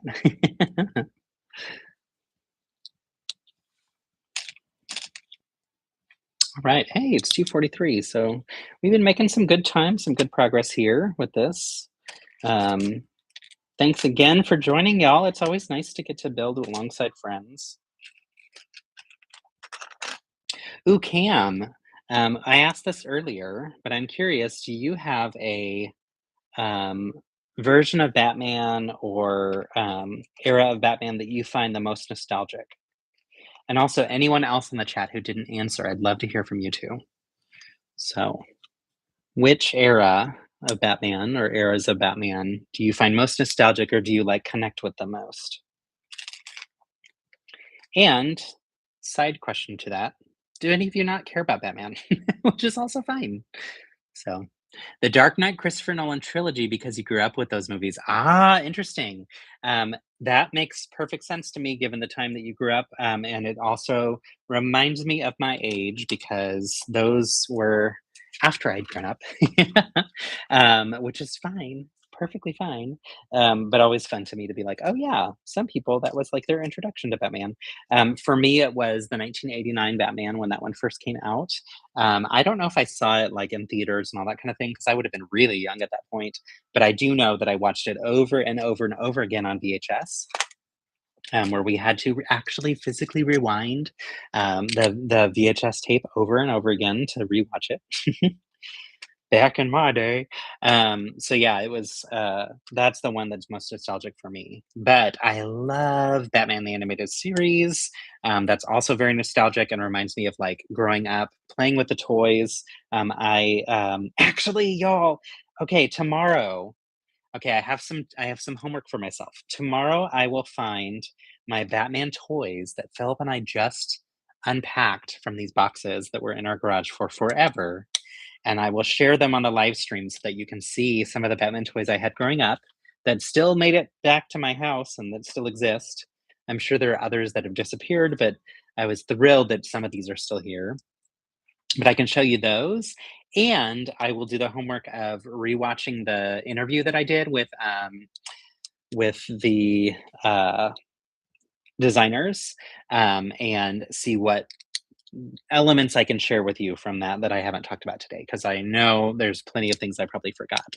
And I will get you their names as a part of that too. So, yay! Oh, I love homework. I'm back in school, y'all. Um, no, this will be fun. It'll be really fun to share with you what we had. Yes, I know you had VCRs, of course. Do you remember going? Do you remember a time when you used to go to like the video store to pick out a movie to watch, or to get cartridges for your game system to play a game? That was like some of my favorite memories happened going to the video store to pick out something to watch, which was so fun. Okay, by far, my favorite greebling detail in here. This is a little spoilery, but if you don't want to know, plug your ears and look away because I have to show you this freaking cool. Okay, ready? Here we go. Look in this corner, y'all. It's so adorable. And it's solid. There's no printing on it, which in this case makes perfect sense. I don't know that we've ever gotten that part without printing though. So, yay.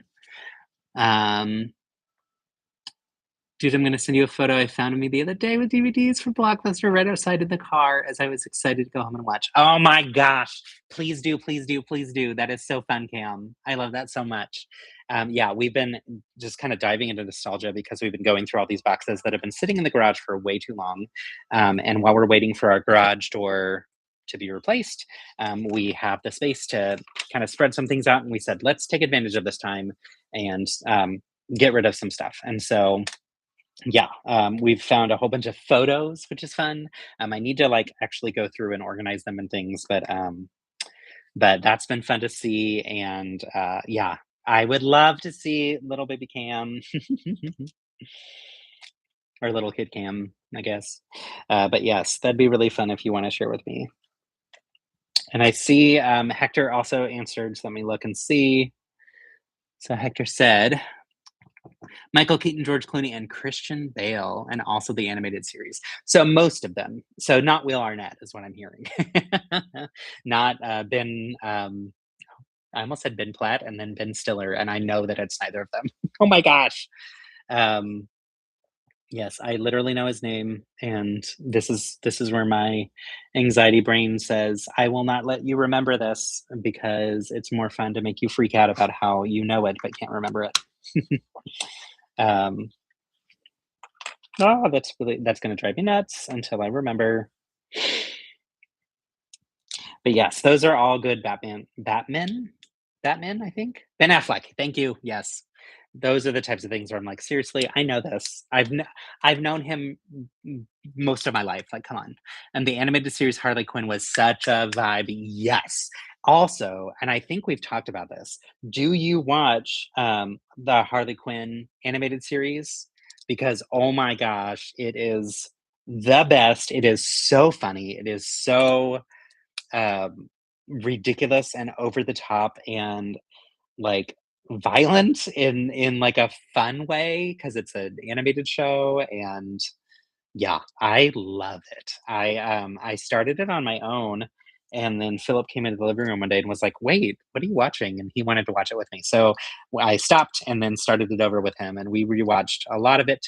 But then since he's kind of fallen off, so I need to pick it back up and continue because I love it so much. You watch 16 episodes in a day. Yes. Yeah. Harlivy. Oh my gosh, for sure. Um, I knew that, yeah, I figured you probably forgot about Will Arnett. I won't tell him, I promise. I won't give him a call and tell him that you didn't care about him. Also, I don't have his phone number, so he was very nice to us on set. He was a very, very nice guy, but it's not like we all became besties. So um yeah, I had said earlier we were talking about my season and the the Batman episode and which era we got and that kind of thing earlier. But that was like one of my favorite memories from the experience, getting to do a Batman episode with Will Arnett as the host. Like just the coolest experience ever. And so grateful that we got to do that. It was so fun. And I got to chat with John today, which was really fun because I miss him and I haven't talked with him in a while. So okay, we threw in a couple other greebling details there that I didn't show you. So in a minute, I will flip it around and show it off because it's cool. There's a little bit of repetition here of some of the details, which is smart and is something that I would recommend you do if you're doing some greebling. Find some patterns that work and some different ideas that work for you, and then repeat, repeat, repeat. That repetition actually adds a lot of visual interest. Whereas if you do everything where it's completely different all the way throughout, it gets a little boring and it needs something to tie it together. So if you're going to do greebling, follow the lessons here of incorporating some things somewhat regularly so that it has a little bit of consistency as you go. It adds a little order to the chaos. All right, here's a section that I'll show you.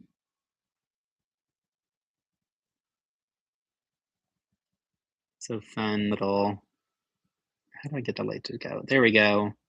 See that little propeller? That's pretty cool. All right, this one goes here.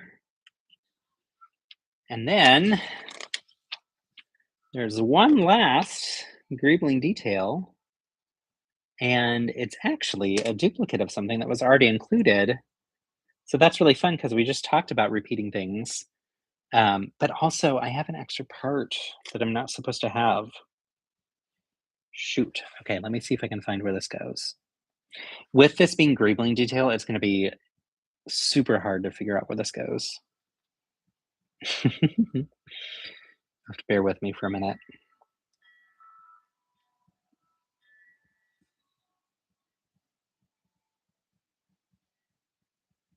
Hmm.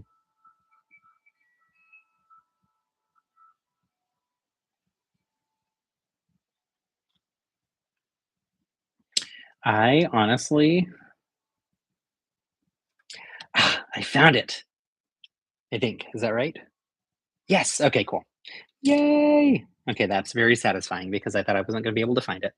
The Arkham Asylum modular has a Harlivy reference. It does. I was so thrilled. I think that's when I was deep in the comics, or I mean the deep in the animated series, and so I was thrilled to see that reference come through. Okay, here we go, y'all. I'm gonna flip it around and show you all the greebling details because we're done with the greebling. If you don't want to see spoilery stuff, maybe look away. All right. Da-da-da-da-da, bum, ba-da, ba-da, ba-da-da-da-da, enough of my rambling, rambling noise. So this is the side that we just did. I love that this piece here from the classic shows and first movie ever. This is the detail that I said is on there twice. So we built this one in here, but there's also one earlier. As you go through, there's some details right here underneath my finger. And then look up towards the top. We've got some fun pieces. Let's see, there's this one here. And as you go across, you can see some other fun references. So this is like, yeah, here we go towards the middle. Love that detail at the bottom there. I love how the area that hides Batman looks like a vault. I think that's really cool. And then we will go this way. Super fun details here. That X shape, I still don't know what that's for. And then up here, some references to the other half of Harlivy. All right. Greebling is done. I am going to turn off the time lapse. And actually, I'm going to leave that on for just a second. I'm going to refill my coffee. And hopefully, when I step back, the camera will still be running. Yesterday, I finished the Batmobile and was like, yay, let's move on to the next set, y'all. Let me take a coffee break real quick. And then I came back and the computer stopped working. It's like, what is happening? Why aren't we streaming anymore? This is really annoying. Okay, let me get some creamer. Okay, next question for y'all. Who is your favorite Batman villain and why? This time you have to justify it.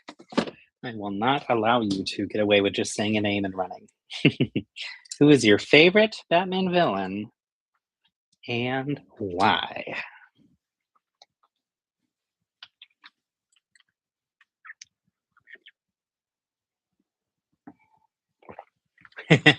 Okay, this makes me so happy. I see. Wait, the smart brick is actually so cool. What the heck? I love that that was your reaction. I am super excited to get my hands on one. I think I will love it, and I'm very excited to try my hand at like doing some mock building with it. So I think there's a lot of application and opportunity for it, and I think it's gotten a lot of unjustified hate. Is my quick opinion. So Cam says, I love Poison Ivy. She's so emo and deadpan like me, and she's such a badass. Yes. And I can totally see that for you. I love that perspective. I also think that you're a bit more of a softie than you give yourself credit for, which makes me so happy. And I loved meeting you in person for that reason. But also, maybe that's just something I bring out in you. I don't know. But love that for you so much, and I can see the connection there. Anybody else? Hector, who's your favorite villain and why? All right, y'all, we are going to build our friend Batman in gold. Okay, this is cool. So I'm gonna first show you without the cape because there's back printing, and then I'll put the cape on, and that way you can see both face prints as well. Here's the front. Ta-da! Really great, shiny, detailed elements here. And then we're gonna flip it around, and here's the back, which this makes me so excited. Ta-da! 20 years! And he's got more of an angry face on this side. I'll pack your angry eyes just in case. Does anybody know that reference?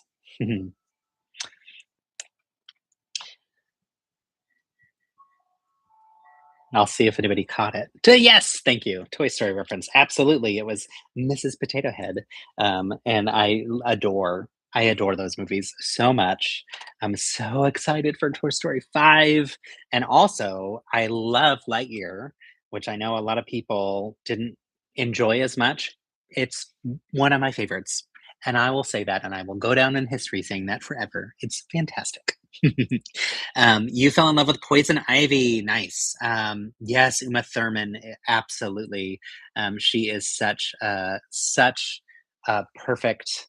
Like it was so campy, it was so ridiculous, so over the top, but also that whole movie really leaned heavily into the camp, which I love. Campy Batman, like just perfect. So I loved Uma Thurman's Ivy for sure. And honestly, I really love Lick Bell, right? I think Lake Bell does the voice for Ivy in the animated. Let's see what else do we have. Okay, Kim says I am very soft and sweet inside, but my exterior is very dark and cold. Haha. I've had so many people tell me they thought I was going to be mean or standoffish because of your RBF. I love that. I have apparently let's see, RHF, like resting happy face. Everybody thinks that I'm going to be the friendliest person ever and wants to tell me their whole life story.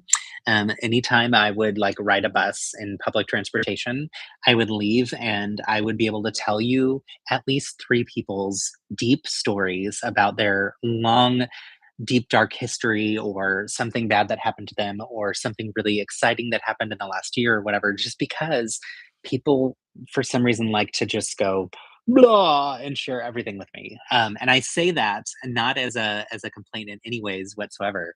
It's actually really fun. I love that I get to chat with all kinds of different people. But yeah, I think most people usually think I'm really really happy, and I will say I'm a human. And humans can be mad, and humans can be angry, and can be sad, and can have all the gambit of emotions. But oftentimes people think from my outside, from my exterior, either that I'm fake, because they think that it's all a show, which is not true. It's just how I am. Or they think that I'm just happy all the time. And I would say that like a lot of that is also masking some things too. So fun deep dive into people's lives that you don't need to know.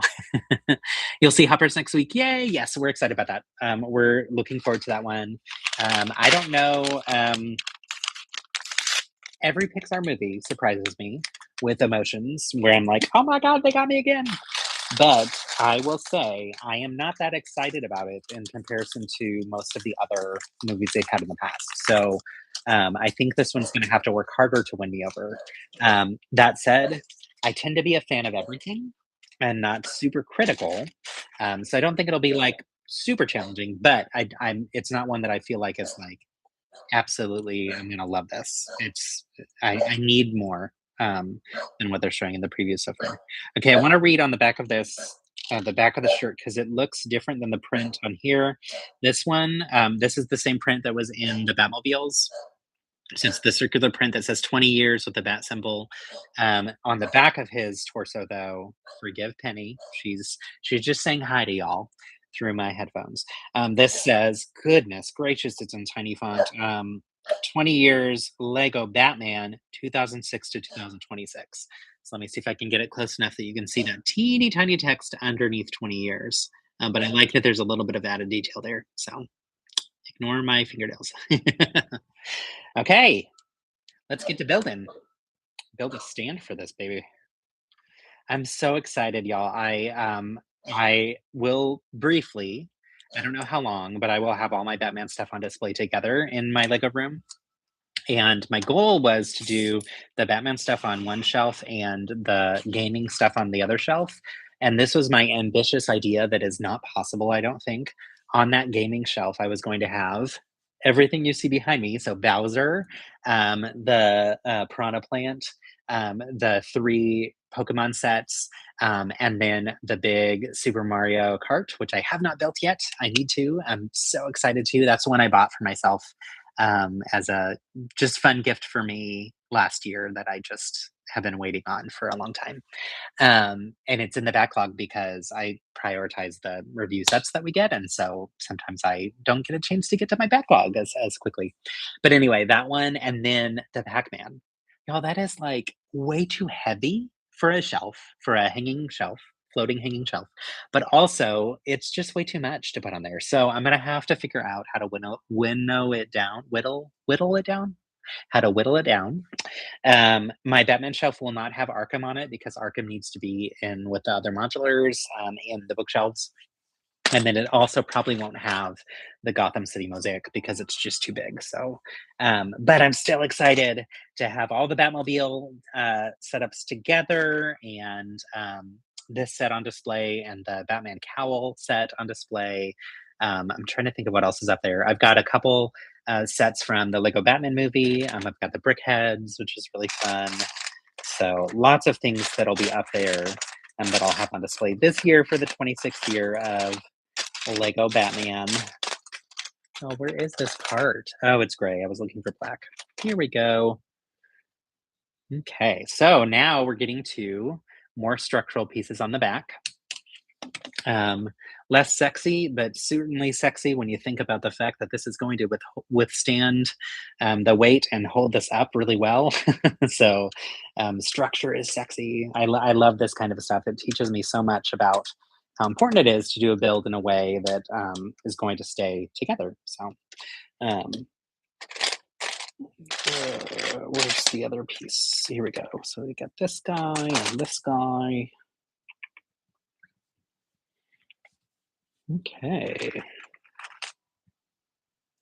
So on the back, if you remember earlier, we had these Technic beams that go vertical, and that helps make sure that all the bricks stay together this way, which also the greubling on the front using those plates is going to help make sure that they stay flush. But we're also using this rubbery piece, the black one, with an axle pin and then another part axle, part regular pin that's going to go in here on the bottom. You can see it already on this side, and the bottom part is twice as long so that it actually goes into the black layer as well. So that is going to help just triple connect everything and make sure that it's all there.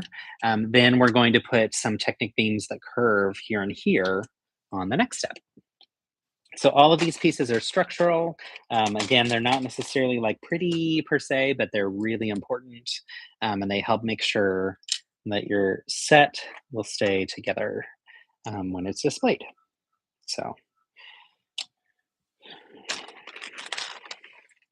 and actually, now that I'm done with the live streaming, I might be able to pull these pieces back up. Oh, another thing I forgot to share with y'all. Let me tell you about my shirt. So, Philip and I, when we were in London last time for his work trip, we went, this is 2024, which was officially the 85th year of Batman. Um, so that was what our Lego Masters episode was filmed for, was the 85th anniversary. And it wasn't aired until the end of the 80th anniversary, really, honestly, like past the 85th anniversary, but that's okay. But anyway, we went to a Batman experience where they had a lot of the original vehicles from the movies. They had costumes from the movies. They had different rooms for different villains. So there was a room for the Joker, for instance, that you walk in, and it is a solid white, um, sterile environment that looks like a kind of Arkham Asylum type setup, that you're like in a patient's room locked in, and then the lights go off. And when they come back on, there is scribble writing all over everything. That's what the Joker had written everywhere. And then another room that you walk through was the Riddler's room, and it would like had all the mirrors and everything, and there were all of these different things everywhere, and it was just so freaking cool. We had the most fun. And this was the design that they had for this experience. And so when we left and got to the end of it, we both bought the t-shirt because it's so cool. And I also bought some things for John because it was before our season had aired, but I knew we were going to have some fun talking about Batman again soon. And so I got him, they had a printout, which I wish that I would have gotten. I mean, it would have been expensive to do this, but I would have loved to have gotten one copy of this for all 22 of us that were on our season. They had a thing that had pictures of like really cool illustrations of the Batmobiles from every era, and it was a pack that had all of them together. And given that our challenge was literally to build a Batmobile from different eras, it was like the perfect little gift. So I'll have to find mine because I got one for him and one for me, and see if I can also have that on display on my shelf as well. That's my story. Y'all, I really enjoy spending time with y'all doing these things. So thank you for having fun and hanging out. Ooh, okay, y'all. This is exciting. Look what we have here. Zach, to answer your question, you can hang this on the wall. This is being built in. I was going to say, I thought it was, and I couldn't remember it not being able to hang on the wall, but it wasn't built into the thing yet. And so I didn't really know how it would, but now I see how it does, which also this makes sense because this is pushing it out even further, which means Batman's cape that was hanging off the back a little bit won't run into the wall. So there won't be issues there. Yay! Okay, cool. Which also means this can be displayed not on the shelf. It can actually be mounted on the wall.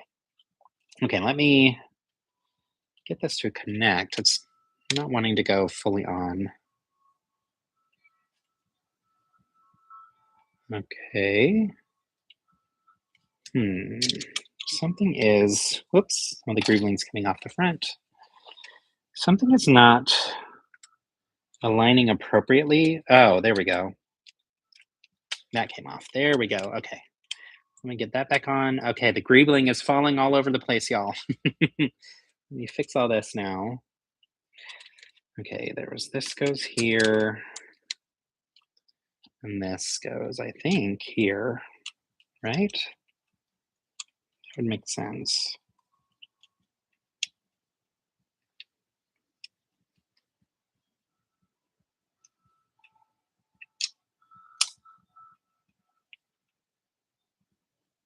Yeah, you have to be careful when you're picking this up that you don't knock all the greebling over. Let me go back a couple pages to double check on this. So yeah, I know, that was my first thought was, "Yay, more shelf space." Like, this is gonna work perfectly. Okay, yeah, that's where this goes. Okay, so this goes here, and then this actually angles down. That makes more sense. Okay, so now that fits better. Perfect. Okay, cool. So, one thing to show you is on this little piece that the Joker typically holds, that's the reference to him. It actually, the flag part needs to go behind Harley's, or no, Catwoman's whip, and then also behind those two pieces there. So it angles down a little bit, and that way it stays flush. I had pushed on it and it popped right off because it wasn't pushed up correctly. But yes, now we have a hanger there where my finger is here, so that means it can attach to the walls perfectly, which is wonderful and makes me so happy. Oh no, this piece. And honestly, these pieces are coming off because of the way I handled it when I was pushing that part on.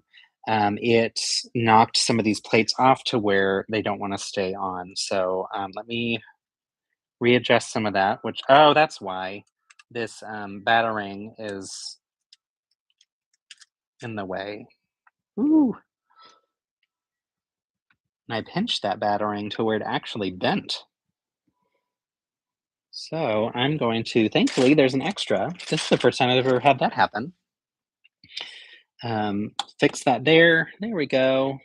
Which orientation does it go? Left or right? Perfect. All right. Whew. Got it.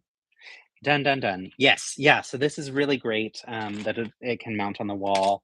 And it's not super heavy. So it's, I like that that's something that can move around pretty easily if you need it to. I appreciate that the stands come with a lot of the sets, especially because a lot of Lego builders live in apartments and maybe can't put holes in the wall, or just want to temporarily have things on display, but not always. So it's nice that you can choose your own adventure with that. Um, but it is nice that you can also hang it on the wall if you want to and not have to use the display pieces. Another perfect example of that would be the Keith Haring dancing figures. Love the display stands, really fantastic, and allows you to have them on a shelf, which is really cool. But I love even more with having them on the wall. So we finally hung them on the wall in my office, and it looks so good. So they'll be a little bit perpendicular to, like, right in the corner of where the Batman shelf is. So once I have the Batman shelf up, I will do a shelfie and show it off so that you all can see that as well. So. Um, Yay. Okay. So getting a few more of these Technic bricks that are going to help with stability here. And it looks like there's a little bit of greebling detail on the sides here. Actually, these might be for when the thing slides down on it, that it like rests in a certain place. That might be the purpose for them. We'll see in a minute.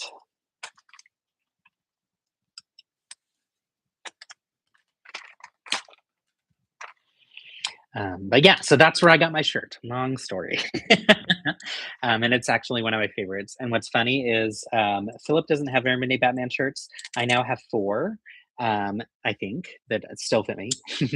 And when I was doing the uh, filming of all of the Gotham City Mosaic one with him, he always wore this one. And I was like, I can't ever wear that one because you're always wearing it. Don't want to be twinsies with my husband. That's just cringy. So, since he's not here on the live stream, I can finally wear what I want to wear.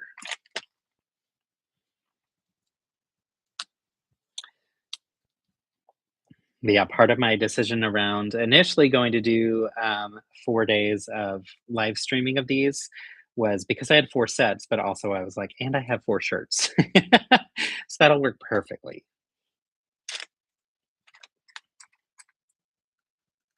But then Penny threw all that off.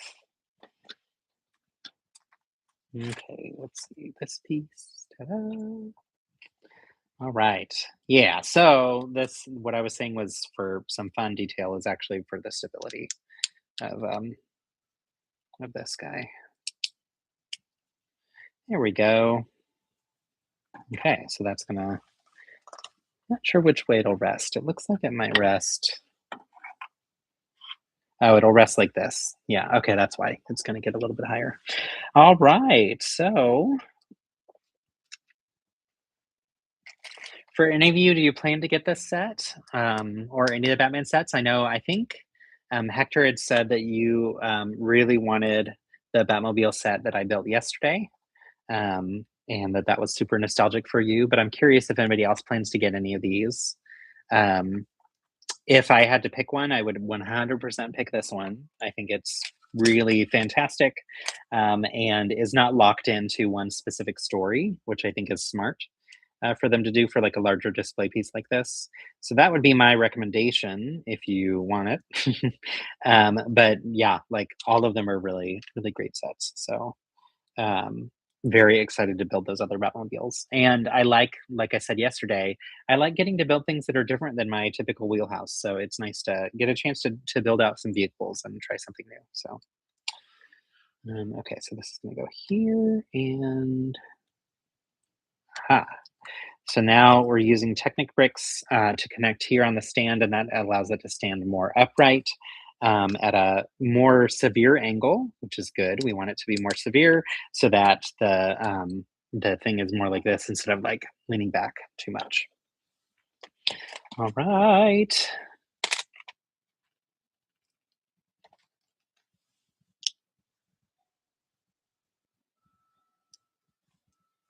We're getting close, y'all. Almost finished.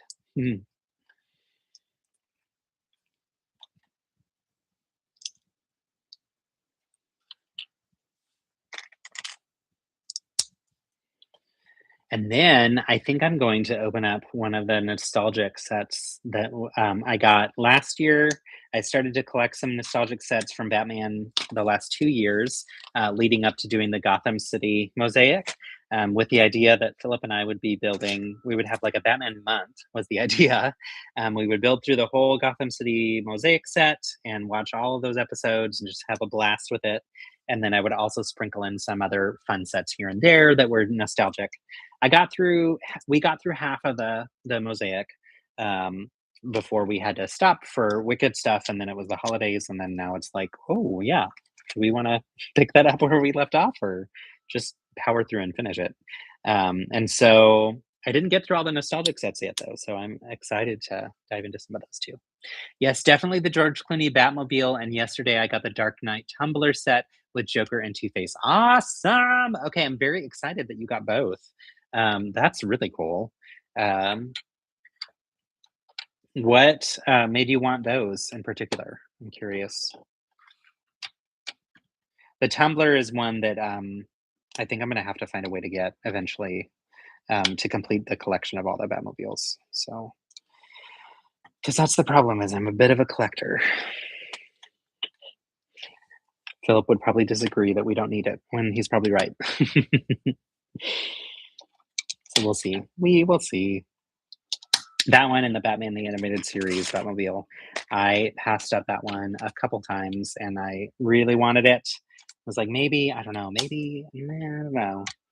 And it's probably good that I passed it up because I don't think we needed it. But there's a tiny one, a teeny tiny one in the Mosaic set. So maybe that one counts, right? I think so. I think that one can count. All right. So using these red pins that have the stud on the side, we're able to cover that up and make this look very sleek.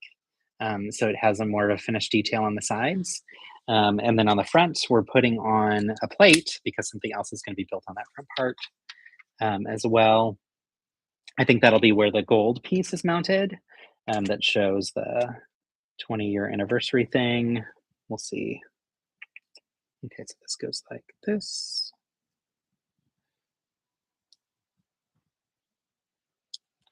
These brick belt stands are also great to learn how to do for when you're going to a Lego convention, because then you can build your own stands if you need one for some kind of build. So we have made use of many a brick built stand for all different types of displays that we brought to conventions. And I love that idea of like, yes, I could go buy a stand or I could make one. That said, for my Wicked Mock, I bring like a really nice easel because I don't want that to break. I don't want that to fall apart. And it's easier to pack up and all that kind of stuff too. So everything doesn't always have to be all Lego all the time, but sometimes. All right. Did I do this wrong? I did this wrong. Oh. Okay, I'm gonna have to use the brick separator. Did you know this little axle on the brick separator is that you can push it through axle holes and loosen pins? If you can align it properly. There we go. So now I can flip that around because I had it the wrong orientation.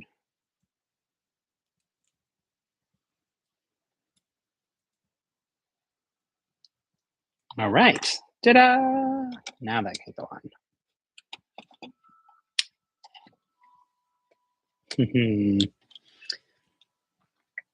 Right, you said Clooney One was the movie I watched on repeat as a child. Of course it was. And the Dark Knight series brought me back to Batman. Okay, that's fair. All right, so this is done.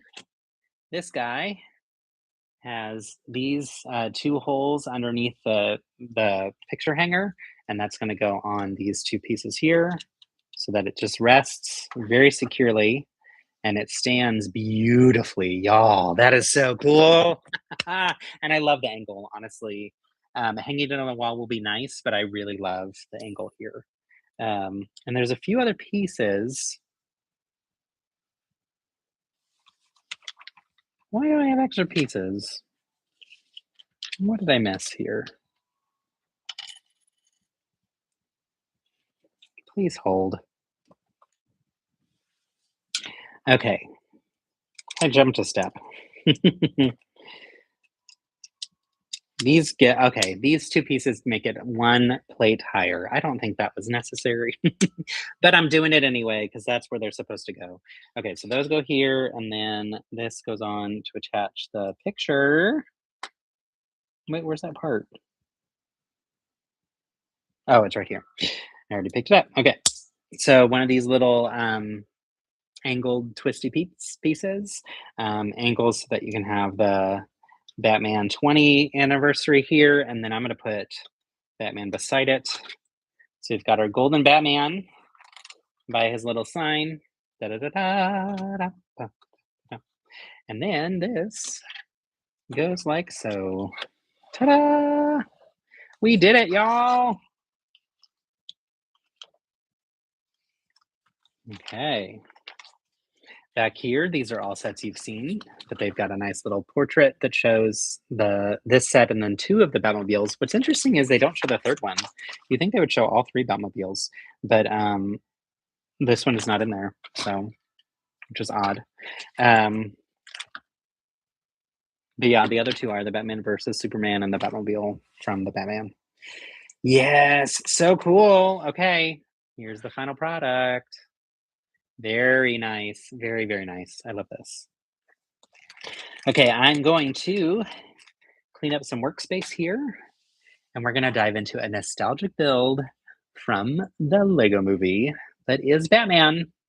I promise you it's Batman, but we needed a Lego movie reference, right? We have to have one. We're going to be building Batman. So let me get rid of this bag. Let's see.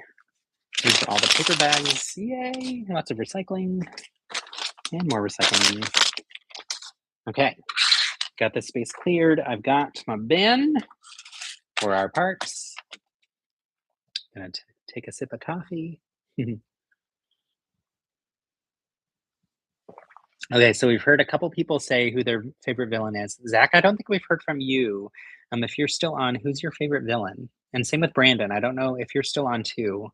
Who is your favorite villain from Batman? And why? That was also key to this. I'm going to go grab my favorite villain.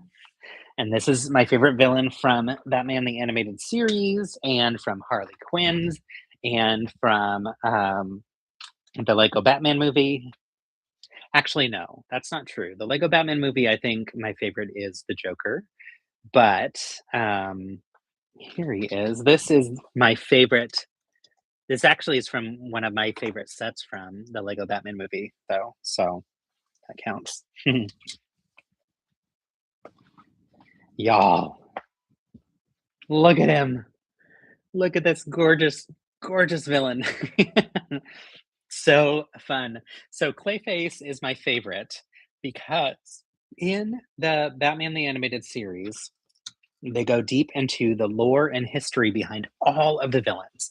And we learn about Clayface being an actor, and he was famously known for being able to recreate any different type of character. And it's because he was using this like face cream that was helping him maintain like a specific look and vibe. So it like helped him with his acting career. However, it also was making it to where he constantly needed the face cream because, oh no, here's what it was. I think he had deformities, and the face cream helped him make his face look not like a deformity anymore. So super, super necessary in his career. He didn't want anyone to know what he actually looked like. He always used the stuff to manipulate what he looked like. And then he was running out of the face cream. He was freaking out about it.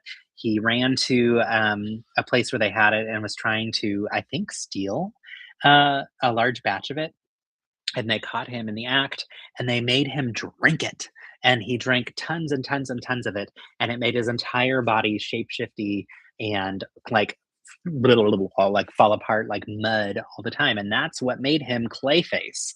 So we learn his backstory and how he became this weird, monstrous creature with odd superpower that's actually like a really bad thing. And the coolest thing to me was it was queer representation in the 1990s.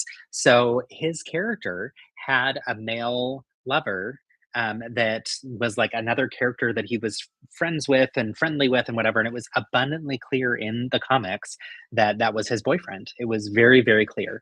And when we looked at, we were watching it as we were doing that in Gotham City Mosaic, and I was like, this is this is definitely a boyfriend, right?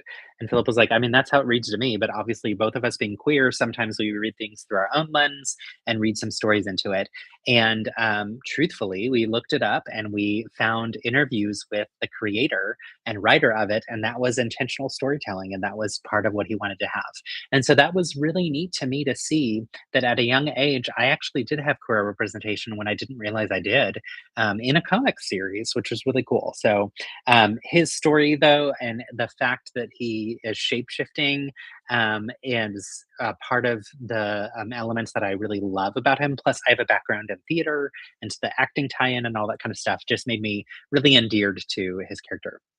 Then we've got just this adorable version that I think is so fun from the Lego movie and or the Lego Batman movie. And one thing I love about this is with these printed eyes, you can flip them, and he goes from being angry to being sad.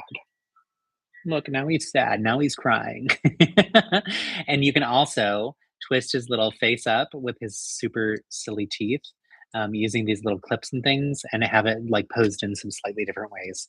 So the posing on this I thought was really fantastic, and I love that he can be real sad and just having a hard day. He also has an alternate hand that can flip off to be just like this one. That's an actual weapon. So you can spin this, and all of these little bits of clay shoot out. He has another one that fits here, but you can switch it to be this hammer. And one of my first online build challenges that I won, and it was a husband and wife duo just picked their favorite.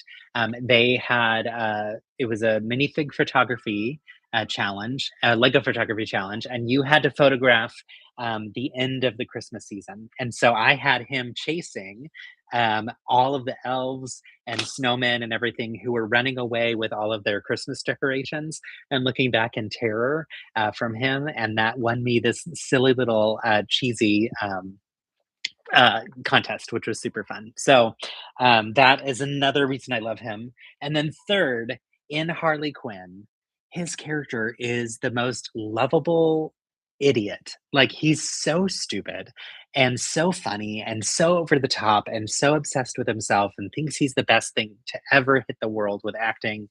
And he's just hysterical. I absolutely adore the character. So that's my long version of why Clayface is most likely my favorite DC Batman villain.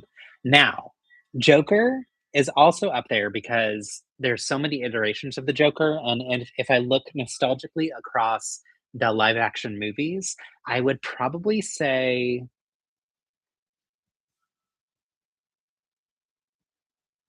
Michelle Pfeiffer Catwoman and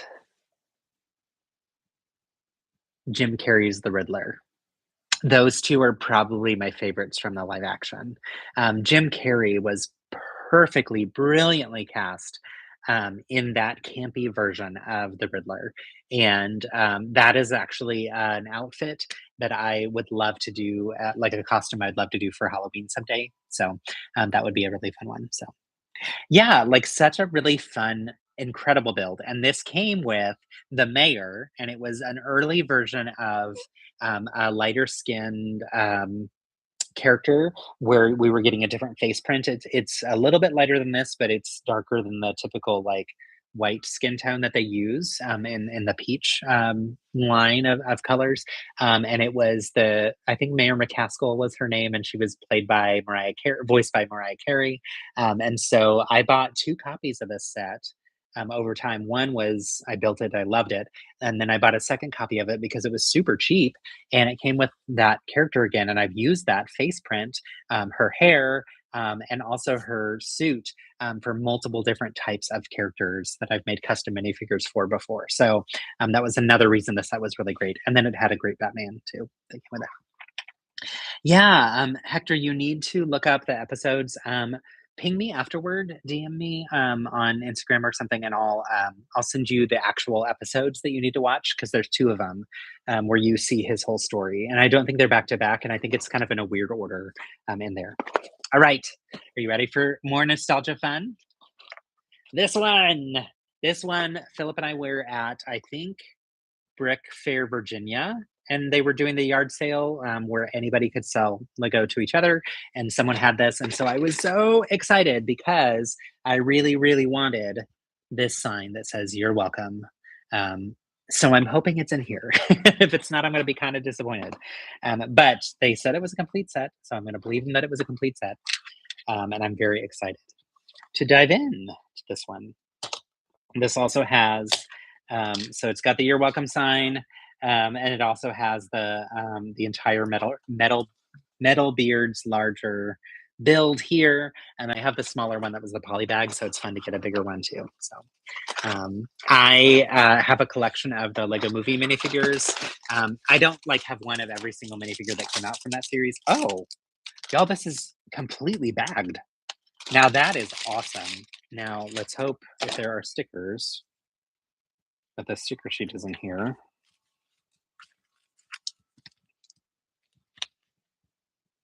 Then oh, it's a printed part. Yay! Okay, good. I just had a mini panic.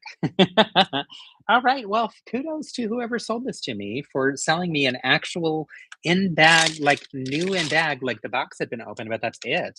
From what it looks like. This is hopefully as we build, all the pieces are here, but I have a lot of faith right now. So, um, all right. Bag one is Batman. Bag two is the first part of Metal-Beard and the other little enemy guy from Apocalypseburg. Or not enemy, I think he's actually on our side because we want to be in Apocalypseburg side, right? And then the third bag is the rest of Metal-Beard. Yay! Oh my gosh, this is fun. This is, how is this so new? This is so cool. Okay, this is a fantastic cape, y'all. Look at the disheveled business in this cape. This is so cool. I love this version of Batman from the Lego Movie 2. I should have said that, Lego Movie 2, because it wasn't Lego Movie. It's also back when they used to have these little belts type pieces for them to have like all of his gear around his what do you call that? Utility belt? Yeah, his utility belt. This is awesome, and I love that he's sleeveless. Look at the printing here. This is great printing on the legs and the torso. Really fun. This is cool. I know. I was excited to see the QR code on the on the box or on the instruction book because this is like one of the early ones that started to have those QR codes. So, so fun, so fun. Yes, Hector, definitely reach out. So you said you use that mayor head for Mariah Carey for Christmas time. Yes, I've done the same. And then for the rest of the year, you use it for RuPaul.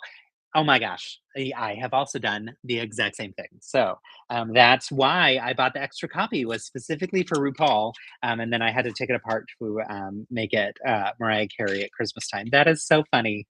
And then this year, actually, I think she's still together for her Santa like Christmas suit. Oh my gosh, this is the coolest. All right, this is another thing I was very excited about, y'all. Look at his little like shoulder armor piece. This is so fun. Oh, cool. Thank you, Brandon. Brandon is a fountain of knowledge. I love when you join and you share these different little details because a lot of times it's brand new to me. So the belt piece debuted with the Lego Batman movie. I had no idea. I had no idea. What's interesting is a lot of my Batman collection started around that time for that movie, which makes a lot of sense. Okay, so here's what I was saying about the heads. So you see the black line at the top that has the white eyes in there that are wide set, and then there's the face underneath.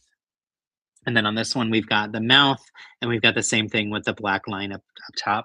That is designed so that, let's see, oh, this is cute open mouth because you see a little teeth. But that is designed so that when you put the cowl on, the cowl picks up the black line and the white eyes printing through it, but then you still get the regular mouth through the mouth part, which I love. I think it's a great vibe. However, I don't like that that means that that head has to be exclusively used with Batman minifigures or with something that would have like a low enough hairpiece that it would cover it up, which I don't think most do. That said, you're able to get different eye expressions with Batman when you do it this way. So I think it was worthwhile, especially for the Lego Batman movie and Lego movie series, because his expressions were wild and wide and so silly. So it made sense there. But I do like that the new printing is actually on the cowl itself. Oh my gosh. He is such a badass. This is amazing. This is a set that I passed up over and over and over again, at the store. Every time I went to the store, I would see it and I would think, "Oh, do I need it? I don't know. I mean, it's really cool, I'm not sure." And then I didn't buy it, and I was kicking myself for so long for not getting it, and so I was thrilled when someone was selling it, at the yard sale. Oh my gosh. Y'all, he's amazing. Apocalypseburg Batman, this is fantastic. Okay, real cool. This makes me so happy. And then, you ready for his supervillain? This is who he's fighting. Oh my gosh. Hello. These little stars and hearts, I adore them. I think they are so stupidly cute, and I love so much how they show up all throughout the Lego Movie 2. And they're like the little kind of things that get shot out of Mayhem. Is that her name? What is her name? Can't remember her name, but her really interesting spaceship. And I think they're so cute. I've used the face, so this top part that's just a tile. I've used this in my record shop mock because I'd started that back in the day. So it was like 2018, I think, when I was building that, and that's before video came out. And so any printed tile that I had that looked like it could be a cover of a record, an album cover, I used just not sparingly throughout that. I would go to Bricks and Minifigs and scour their printed tiles, and sometimes stickered tiles to get as many as I could find. And then, of course, after I was done with it and had displayed it a couple times at conventions and things, then video came out, and I was like, okay, well, now I have to replace them. So I redid the inside structure and replaced a lot of it with some of the ones uh, from video. Y'all, if it's not clear, this is bringing me pure joy to get to rebuild, uh, like, to get to do a set that, like, was a this is silly, but, like, this was a white whale set for me. It was, like, one that I was very, very excited about. It's, like, so cute. Yes! General Sweet Mayhem. I thought Mayhem was the name. Thank you. Yes, I love her. I love her so much. She is such a fun, little silly character too, and she was voiced by that, amazing actress who also voiced Mirabelle, in Kanto. Stephanie, I can't remember her last name right now. Oh, the pain. That's yes. Oh my gosh, so cute. There was a poly bag of Emmett, with the doors that, like, he, like, cranks shut, and then it catches the star gets, like, caught in it, and it's, like, crying and saying, "Oh, the pain." And then he finally feels so bad that he opens it up, and when he opens it up, that's how Mayhem and her people get in and steal all the characters that they wanna steal away, so that's, like, the crux of the beginning of the film. So fun, so cheesy. I really loved that movie, and I was really sad that it didn't do so well because it was so cute, y'all. It was really, really cute. I was sad, they did a week's worth of showings of the Lego Movie in 3D in Austin in theaters again recently, and I missed the opportunity to go. I really, really should have just made it happen. So it was a very, very busy weekend. It was also during a storm, so there was a lot going on, but I just didn't prioritize it, and then I was pretty upset afterward. All right, y'all, this is just making me so happy. Stephanie Beatrice, yes, thank you. I couldn't remember her last name. She's outstanding. I loved her as Mirabelle, and love her in. We haven't seen the whole series, but love her in Brooklyn Nine Nine. She's so funny. Um, yeah, this is so fun. Someone was asking before if I had a theme that I could resurrect, what theme would that be? And my initial thought was Monster Fighters. But truthfully, there was only one set that we really, really, really wanted in Monster Fighters, and now we have it. Basically, we built our own version of the um, Monster House Mansion. I can't remember what Monster Fighters Mansion. We built it out of our own bricks. It took a long time to do. It was during COVID, and it was a really, really fun project to get to do with Philip. So our build experience with that took months and months and months. It looks unique because it's our own, so it's a little bit different than the original, and that's enough for me to love it. So I don't need that set anymore.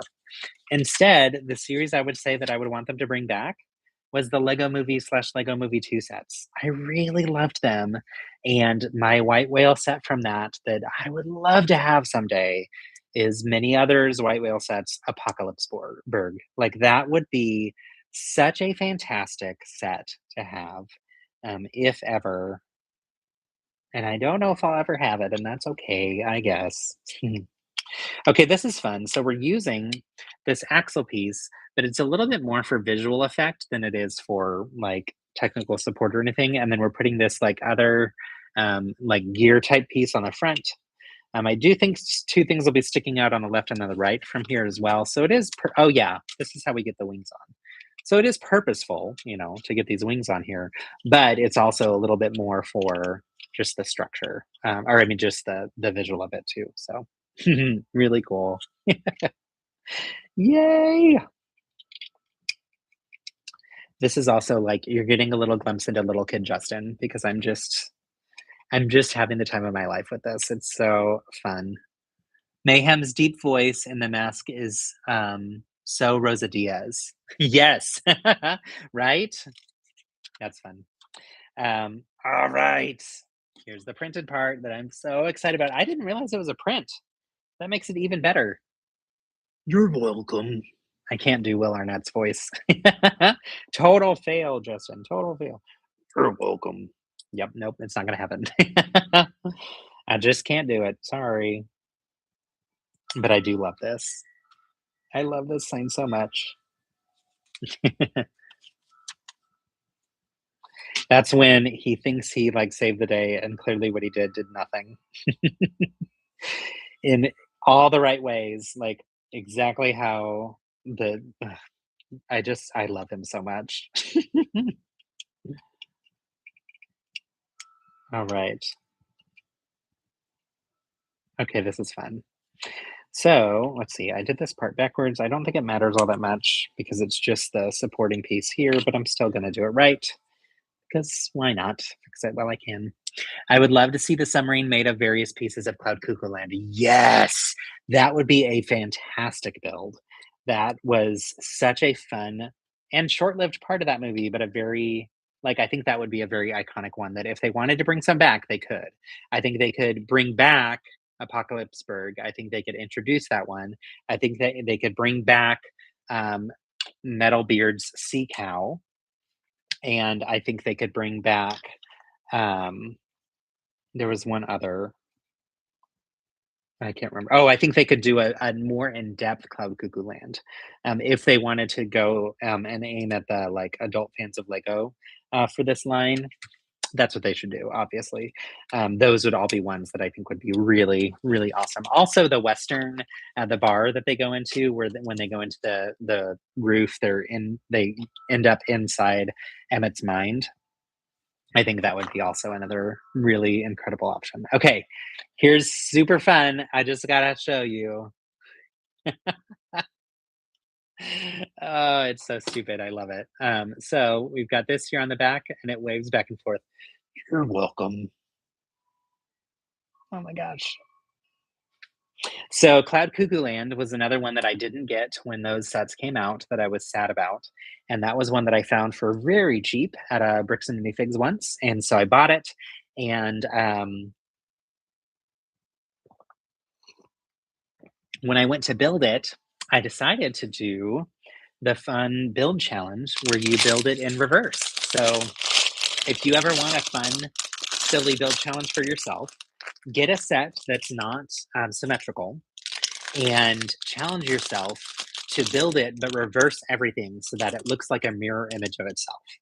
So my Cloud Cuckoo Land is actually built mirror image, and I remember when I first built it, looking at it, I was like, "This looks so weird," but it sat on the shelf for years now, and I've seen it for years now in the backwards way, to where I remember seeing the real one recently and being like, "Wait, that looks so weird because it doesn't match my weird backwards one." So that is a fun build challenge that I highly recommend everybody do at least once. It's fun. All right, this guy, his eye patch. Okay. Oh wait, no, that's okay. That's Metal Beard. I was like, wait a minute, I didn't remember him having an eye patch. This guy, super cool. He's also got the really great shoulder pad thing. Yay, Metal Beard's printed hat. This is cool, y'all. Where is that arm piece though? What color is it? Maybe I'm looking for the wrong color. There it is. Okay. It's like the pearl black type color. Um, so he's bald, so he only has one face print. but I love his torso with the abs showing through. These Apocalypseburg characters just made my day. I loved them so much. They're so stupidly rough and tumble and awesome. All right, here he is. Here he is, friends. Let's see. Does he have a name? They don't show his name. I'm sure he has a name. Oh, Maddox. So this is Maddox. Look at that torso. It's just too freaking cool. And then on the back, some great back printing. I like that he's basically wearing a harness over a sleeveless t-shirt. Awesome. Awesome, awesome. Another favorite new minifigure. Okay, so let's dive into the next. Oh, this is a piece I've never seen before. Interesting. Y'all take a look at this one. It already has the wheel connections to it, like those pins, but it's like this triangular type, like slope inverse slope piece. I've never seen one like that before. All right, let me see miss in chat.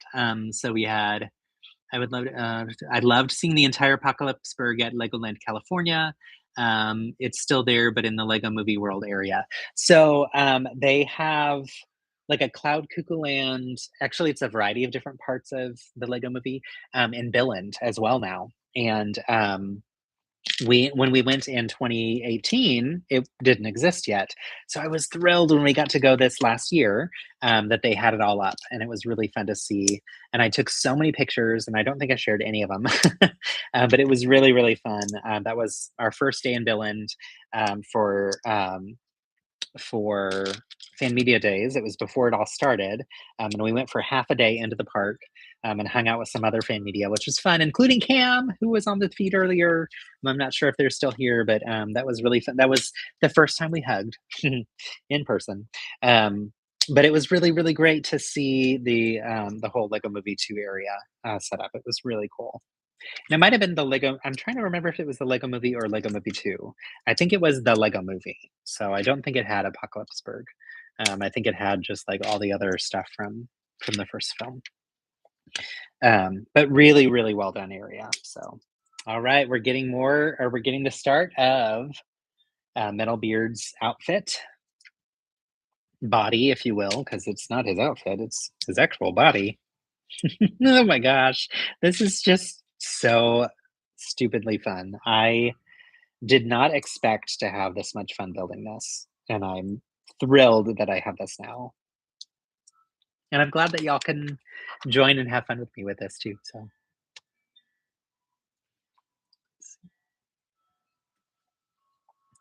all right, of course, one of the most key pieces to Metalbeard's body is the treasure chest. Very iconic piece that has to be included in every pirate thing. So we put that on, get the lid.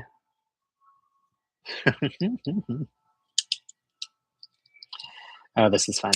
I love this too because now I will have the larger Metalbeard on display with my minifigs as opposed to just the teeny tiny one that came in the poly bag because it was cute, but like I wanted the full size big guy. So, and this isn't even the full size one. The full size one I think comes with. Maybe I should look up the instructions for it though. The full size one comes with sea cow, Metalbeard sea cow. So that'll be the one I'll need to look up for that. So. Let's see. Brandon, how far away is the Legoland to you?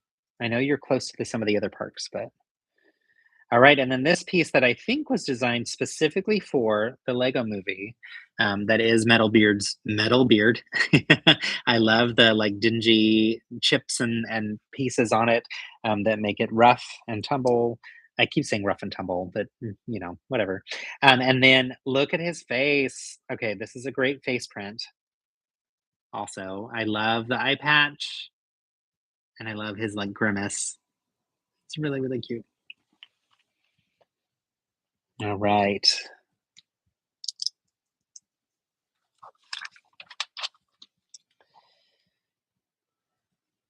And they made great use of parts here that are kind of like just like silly playing around with parts to see how they might do some weird connections, and then it's like, "Oh, wow, this makes some really interesting greebling-ish for his, character." Like, it's, interesting pseudo-greebling techniques for a mech, basically. And that's something that I think you can apply those same techniques that we talked about with this baby, whatever, with this bat symbol, to, some builds here, so or, like, to other types of builds, so cool concepts, here. So, yeah, it's like to attach those gold pieces using some of these, where is it? Do we have an extra? It used some of these pieces that have the little pin holder sticking out. Let's see. Legoland is about an hour and a half from your apartment. Awesome. Is it one where you have to go with kids?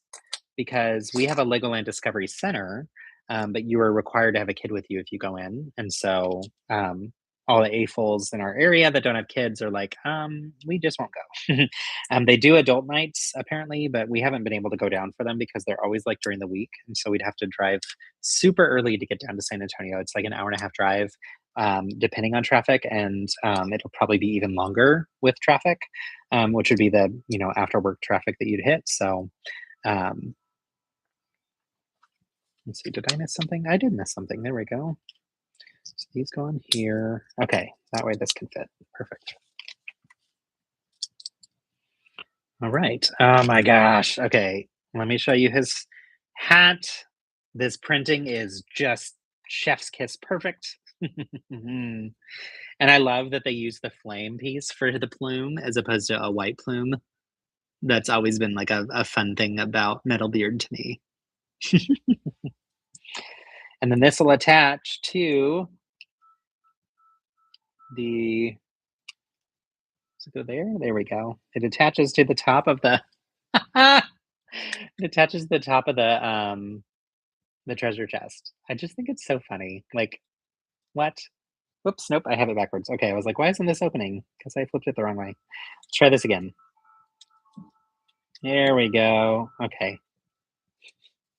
That's fun because then the treasure chest can open still. Oh my gosh, it's just so stupid. I love it. All right. Now, final bag rather. The parks don't require a kid to get in. Lots of adults just go for the ambiance. That's cool. The parks, the same with like the parks in Windsor and in Billund. So I assumed it was probably the same with Legoland California, but didn't know for sure. So I think the Discovery Centers are the only ones that require you to have a kid with you, which it makes sense. And I think the insides of them, it's definitely more geared towards kids. Obviously, the rides in Legoland are also more geared towards kids, but I would say that the level of risk that I like for a roller coaster fits well with Legoland. So I'm not a big thrill seeker when it comes to that kind of stuff. So that's okay by me. All right, this is a piece I haven't seen in a while. I used to get this piece when I was getting like sailboats, or it clips in here and like the mast of a or like a wind sail can go on there. So it's been a while since I've seen that piece. Ah, yes, perfect. So makes sense that it's for a very similar type of thing for this. So we put the basket in. Mhm. So it makes like the top of a pirate ship. This is so stupidly clever. Like the people who got to work on the designs for the Lego movie characters and builds and everything, just so cool. Like what an incredible job that would have been, right? Like getting to design something that would be animated into a movie, but also would like match actual Lego proportions and scale to where you could actually brick build everything. Like so cool. Okay. So this goes on the back. Metal Beard, you were so cool. Also, Nick Offerman, y'all. Yay! Love him. Love him. He is a part of my favorite celebrity couple, one of my favorite celebrity couples. Um, he and Amy Poehler. Wait, no, wait. Are they together? I just lied. That's a lie. But I paired them together in my brain. Oh no, he and duh. excuse me, still a part of one of my favorite celebrity couples. It's not him and Amy Poehler, it's him and, oh, I know her name, Megan Mullally, whom I adore and just think is amazing. And she actually, in real life, doesn't sound like Karen from Will and Grace. That is a misnomer because that's the character she played. So everyone thinks she sounds like that, and she doesn't. But they are a power couple in the media, and they're also just wonderful allies and just really really good people in general. So um, I just about gave him a new wife though with Amy Poehler, which I mean Parks and Rec. So it does feel like they are meant to be together in some way. Of course, besties, right? That's how that works. Which talk about an incredible show. That was just phenomenal for sure. So good, so silly, so stupid in all the right ways. It's one that I think I could turn on at any given time and watch an episode and just laugh and enjoy life and think how much fun life would be if everybody were um, a little bit more like Leslie Knope. Like our world would be so much better. All right, here's one of three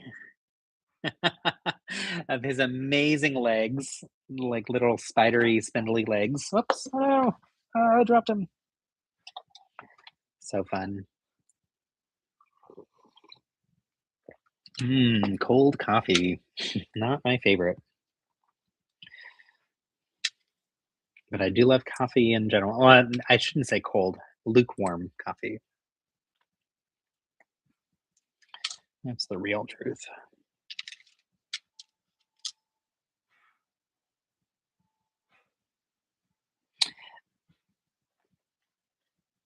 Okay, one more. Let's get one more leg and then we'll attach them and then I'll show off the whole completed set. Actually, I think there's a little bit more after the legs are attached, but I'll still give you a glimpse of like what he looks like so far. So really, really fun.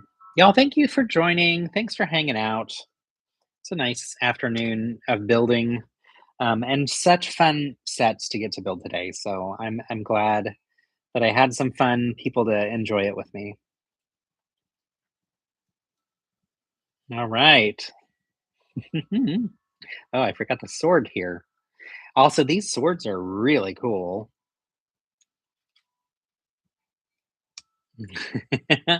Okay, so these are his spindly legs, and then he gets some other weapons that he holds on to with some interesting parts.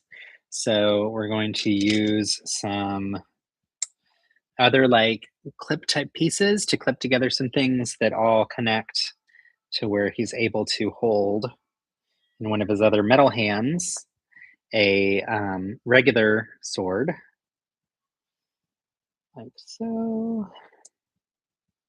There we go. So let's see. That's going to go over here. These legs are going to go down a little bit. And then we've got this like saw blade, which this reminds me of childhood Lego. I used to have this in neon orange, neon trans orange, and that was from a ice something set, ice planet. Yes, the ice planet characters and figures and everything. That line was also a nostalgic line for me. I have some fun nostalgic memories of all of these different sets. It's really fun to get to relive some of that. Okay, and then of course, his little what do you call that? The thing that you look through. Telescope. His telescope. Yeah.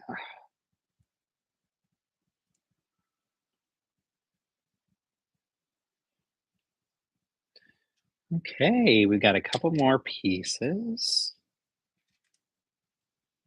I think this might be it, except we've got some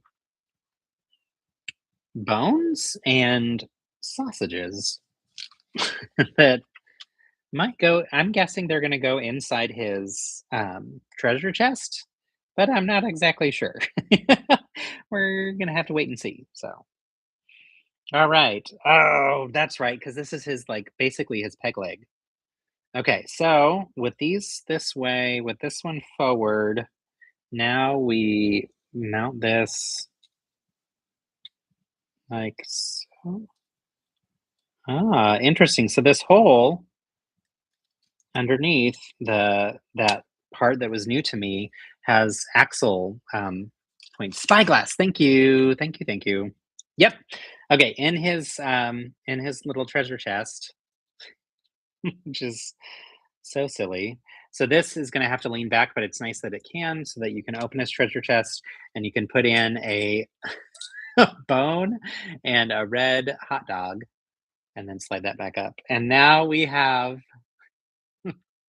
Metal Beard. Okay, let me give you a glimpse of him with a little bit of a background so you can see y'all. This is fun. So like spidery and ridiculous. I love him so much. So that's Metal Beard. And then, whoops, let's get his legs so they can actually stand. I love that. And then we've got our fun Batman that has the little sign that waves back and forth. I don't know if this white paper is working at all or not because I can't see. And right, yes, hungry now. Me too. Maddox, so cool. This guy is pretty awesome. Plus, there's super villain. Pew! Oh, the pain. Okay, y'all. That was a joy. That was so much fun to get to build, and now I can have them with my collection of other minifigures on display from the Lego Movie and Lego Movie 2. And that just makes me so happy. What I would love, right? Work Maddox agreed. He is just ready for the clubs. He's going to the Eagle tonight. So yeah, so fun. I love this so much. This is like just too cool. I would love Apocalypseburg. That is definitely a white whale set for me, and I would love to have all of the figures that came with it. One of the most expensive minifigures for resale is the Harley Quinn from that set. It like resells for like 300 something dollars. It's stupid expensive. And I hate that it's so expensive because it drives the whole price of the whole set up. Like without her, the set is a lot more cost efficient, although it's not cost efficient at all because it's way out of print. So yeah, see you at the Heavy. Yes. Right? He'll be there. Yeah, we'll see you there. um, yeah, it's just such a fantastic set. So I have the Lego Movie 2 Nintendo Switch game, and it's actually a really fun game.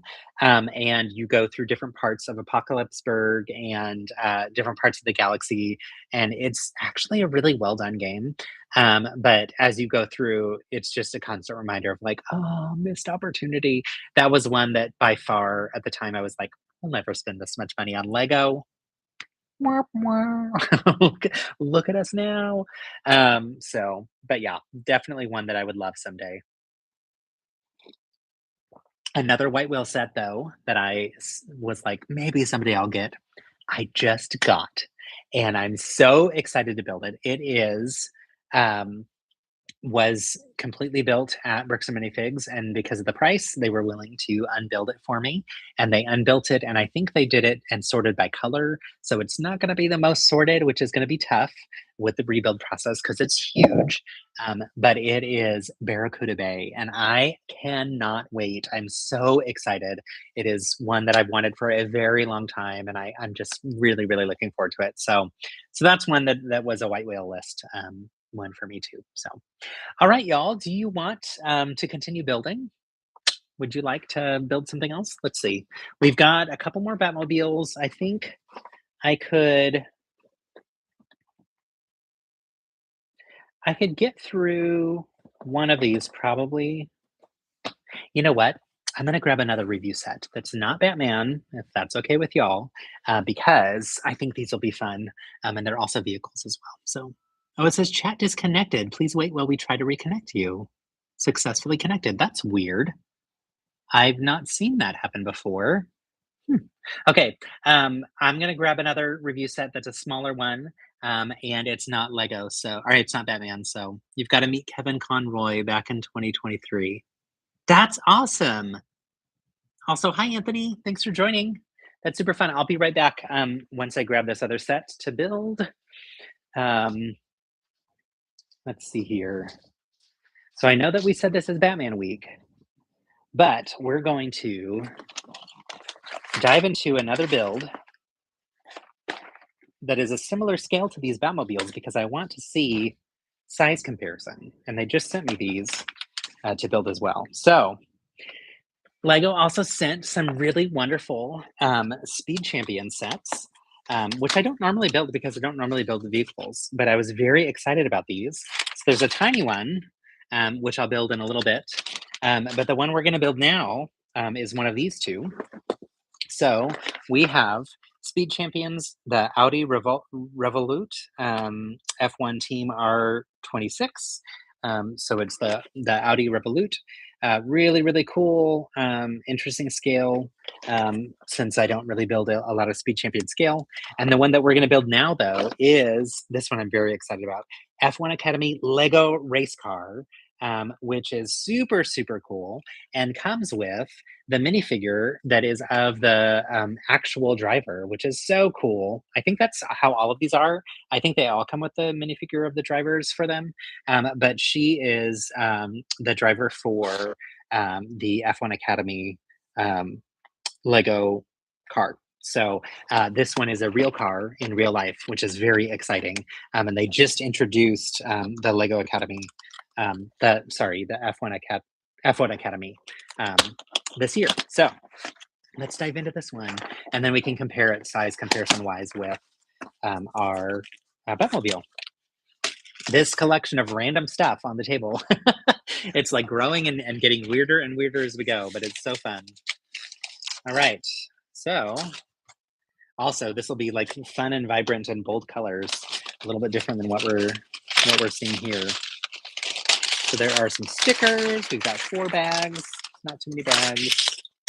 It is a total of 201 parts, so it should be a pretty fast build. Ooh, look at these stickers. These are great. I really like those. I love the colors, which also they're the actual colors of the car, so this is really cool. When you open it up, is there any information? I hope there is. Oh, there's not. I was hoping it would say her name because it's not on the box, which really surprises me, given that they made a big deal about how she's the driver for it, and but I'm not seeing. It's not it doesn't show the minifigure with the name because the focus is on the scale of the wheel. So yeah. Anyway, let's dive in. Let's build through this, and then we'll compare it size wise with our Batmobile that we built yesterday. And then tomorrow we'll build the last 2 Batmobiles in the end of Batman week. I have 2 more nostalgic sets that I had planned to build. And when I say nostalgic, I mean they're no longer for sale on store shelves anymore. One was the Brickhead set. I was going to build through all of them. I don't know if we'll get around to that one, but the other nostalgic set is another vehicle, which is really, really cool. And it is from the Lego Batman movie. So we are going to cover a lot of movie territory in these sets this week. So, okay, her race outfit is really cool. This is awesome printing and makes me really want to have some kind of swag that has her outfit. I also really would love to watch one of the races. I think I'll start to enjoy them quite a bit if I start at any point. Okay, here's her face print. Really great torso print as well. There's a little bit of printing on the legs.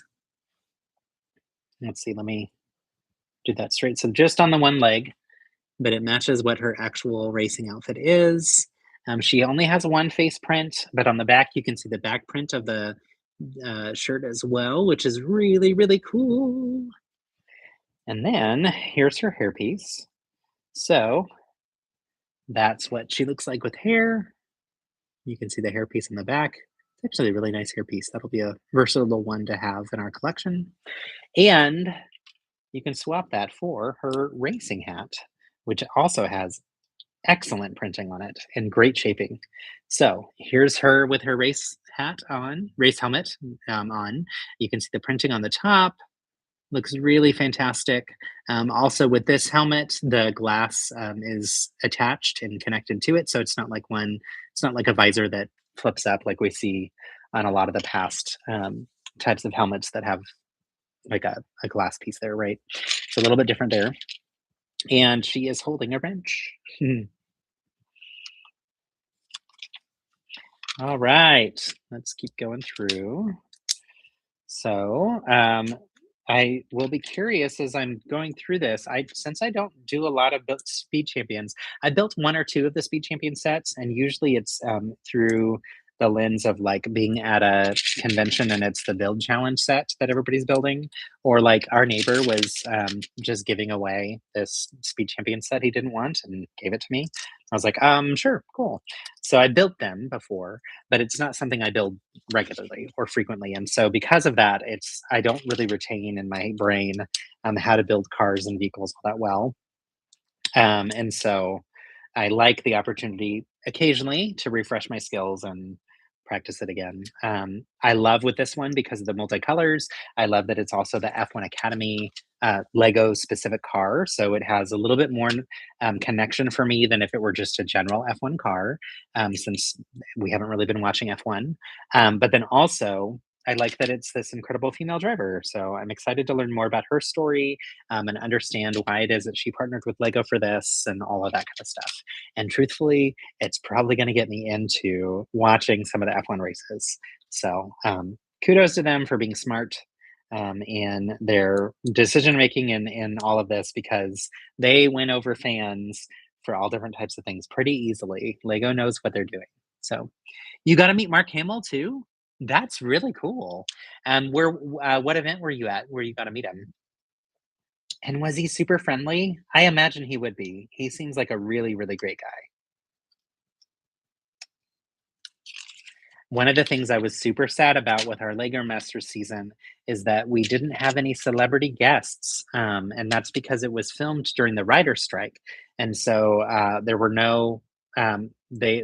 The production company was not able to pay celebrities to come and be celebrity guests. Also, usually when you're a celebrity guest on a show like that, it's because you have something to promote, and no actor was able to promote anything during that time if they were following the rules of the strike. And so, because of that, we didn't get the opportunity to actually have celebrity guests like they had on previous seasons. And I was really hoping we would, especially because we had a Star Wars challenge.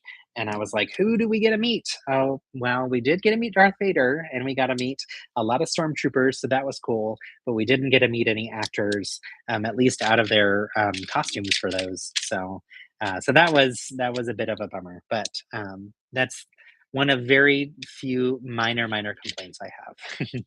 And all in all, nothing to really complain about. It was such an amazing experience. So, all right, that's awesome. You were at Los Angeles Comic Con event, and you're from Los Angeles. That's really cool. I would love to go to LA Comic Con someday.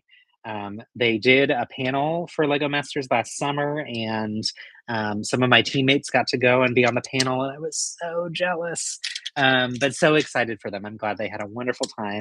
And for many of them, they'd never been to anything like that before. So it was a really, really great experience. So that's really cool. Have you been before? Or was this like a first time for you? I feel like when people live in the cities where these things happen, it's easy to like know that it happens, but never to actually go because it's just like right there, you know? And I think kudos to you for actually making it work to where you went because it can be very easy to just pass up those opportunities. I know here in Austin, we have live music all the time. And because of that, it's so easy to just take it for granted. And when I lived in Miami, people would go on cruises and they would come and stay with me because it was a free place to stay while they waited for their cruise to set off. And I remember thinking someday maybe I'll take a cruise and head to the Keys or whatever, and then I never did. and then I moved away. And it was like, why didn't I take advantage of that when I was there? Are you ever going to get to the rest of the Batmobile sets for the 2026 anniversary of Lego Batman? I am, but I will probably do that tomorrow. So today, I think I'm tapped out with the Batman stuff, but tomorrow I will get to the last two Batmobiles. So if that's what you're here for, I'm gonna move on from that. But you can join again tomorrow. I'll be on starting at 1 p.m. And we'll dive into those last two Batmobiles. Today, though, I'm finishing up with this F1 car, and then I'm going to do a size comparison with the first Batmobile that I built yesterday. So on this stream, though, we started with this one. So this was the main focus today for the Batman 2020 or 2026 sets that came out in March. So that was the core focus, and then we built this nostalgic set from the Lego Batman movie just for the fun of it. And then continuing with this one just also for the fun of it, and to give a little bit of variety because three Batmobiles back to back is a lot of Batmobiles. So, but fair question. If that's what you're here for, feel free to hop off and join me again tomorrow, and we'll go through those tomorrow. But also, if you just want to hang out, feel free to hang out. So. Part of why I wanted to do this one though was to show the size comparison with one of the Batmobiles. So this should be a relatively short build, and we'll get to that once we're done here. We're on bag 1 of 4, and it looks like the last 3 bags have far fewer parts in them too. So, all right, we're getting to sticker central. This is not fun. However, look at this printed part. So I've seen these before with some printing, but often we get them without printing, and I love that this is being used basically for the steering mechanism with some really high quality printing there. So, all right, let's sticker this bad boy up. So there's a lot of little stickers. That's one thing I don't like about Speed Champions is the number of tiny stickers that come in the sets.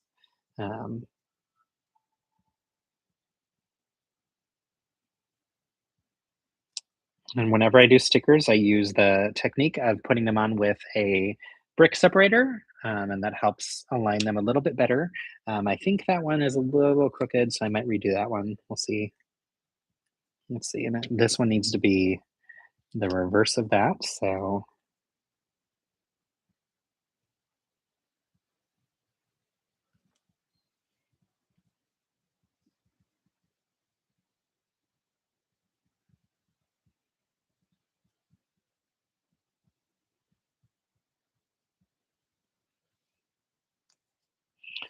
all right, let me take a look.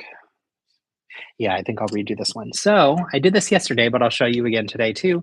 This is the sticker sheet that it came on. It has the like almost smooth piece that the stickers like sit on when they're on the sheet when they first come.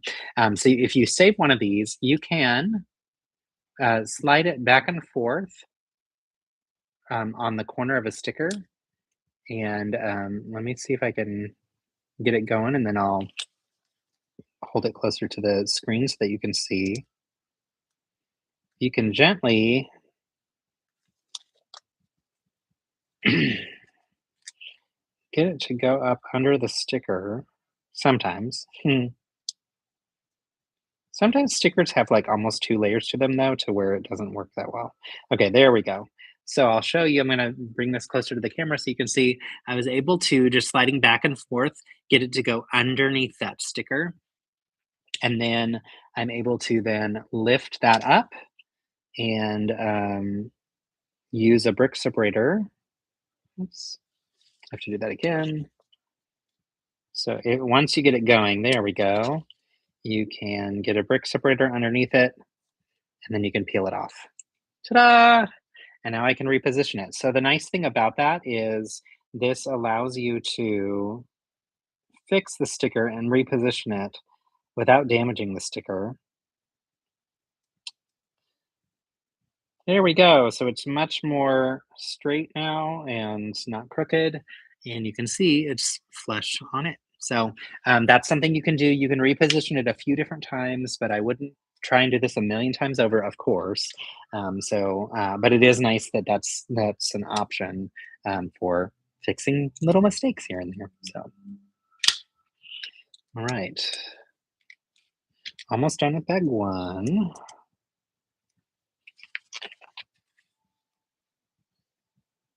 Okay, so the last bit of bag one is attaching the steering mechanism. And I don't know that we'd call this a steering wheel because it's not a wheel, but it is what she would use to actually steer with. So, all right. So here's bag one. Looking at it from the top, you can see that's the front. There's the steering area, and that's where she'll sit in that yellow area. And then those are the first two stickers that we got, one here and one on the other side over there. All right, let's dive into bag two. Teeny tiny parts in this one. Some of them printed. That's cool. Actually, a lot of them printed. So this is a neat parts pack for people who want some interesting printed parts. Like, check this one out. That's a really cool angle and also has some great printing on it too. And we also have some printing on this one. That first one that I just showed, there's an inverse one of it as well. Honestly, I have a great idea for a mock. This is going to be used for the head of Pikachu. I'm going to make a blocky Pikachu, and that's going to be used for that. So very excited to part this one out. Sorry, girl. Taking apart your build. And then we also have, okay, this is a really cool printed part. Awesome. And we have this one too. And this angle is really unique too. This is a new to me part. Those chips out of the sides, I haven't seen a piece like that before. So Speed Champions is notorious for introducing new parts to the Lego world. And I think it's because they have to get all of these really nuts, tiny little angles and details to make it look as street accurate as possible. And they do a fabulous job with it. They really, really nail the details there. So, but the great thing for those of us who don't build Speed Champions all that often is we get to leave with lots of really great parts that we can use for other things. So it introduces new parts that we can use in mocks that are very versatile and very helpful. So, plus the cool thing about this is it's such narrow building that you're learning some detail in some really narrow spaces. This, for instance, is like what I'm building here is kind of like a three plate wide section. This like middle section here, right? I mean, I know it's 5 plates wide now once we've added those extra edges that we have, but that really is pretty versatile for mock building in other ways too. Okay, I had those on wrong. That's why. Let's try this again. There we go. That's a little bit better. They need to be a little bit wider out.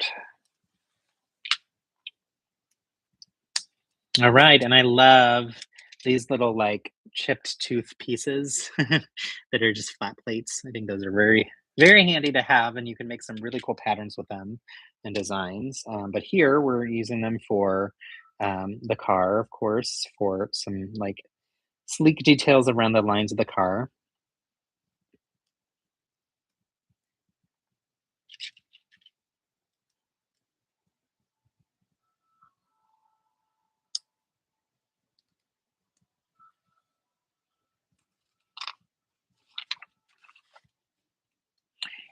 And then if you're still here, I'm curious to know when you met Mark Hamill, um, what did you say to him? Was there anything that you wanted to make sure that he heard from you or that you told him? And or what is it that he said to you? All right, we're getting some stickers that are going to go on some triangle tiles. Teeny tiny stickers.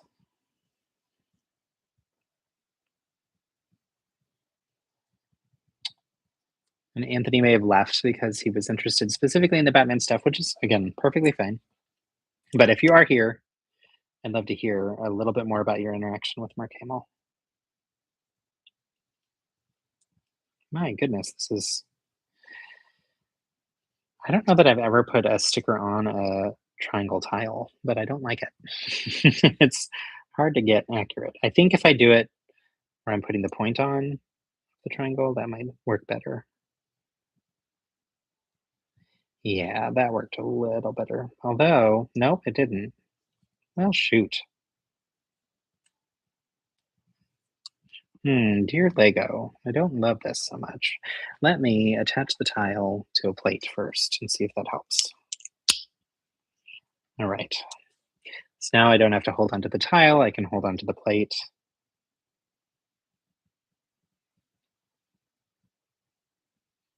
Okay, yeah, that worked a little bit better. Whew, that was not fun, y'all. Not fun. Let's put the other one on. These are just the tiniest of stickers on the tiniest of tiles, and the stickers almost cross the entire length of the tile, which is not normal. Usually there's a little bit of a stretch of space on the other side, but not this time. Okay, so this one was number 4, which goes on this side. Okay, interesting. Interesting, interesting. All right, so is that right? I guess so. That's the front. It's pretty cool. Neat coloring, but oh my goodness. And now we're gonna put stickers on these little chipped tooth pieces like we just talked about. That's just dumb. Can you not print those for us, please? These are tiny. Not a fan, y'all. Okay. I mean, it'll look great once it's done for sure, but still.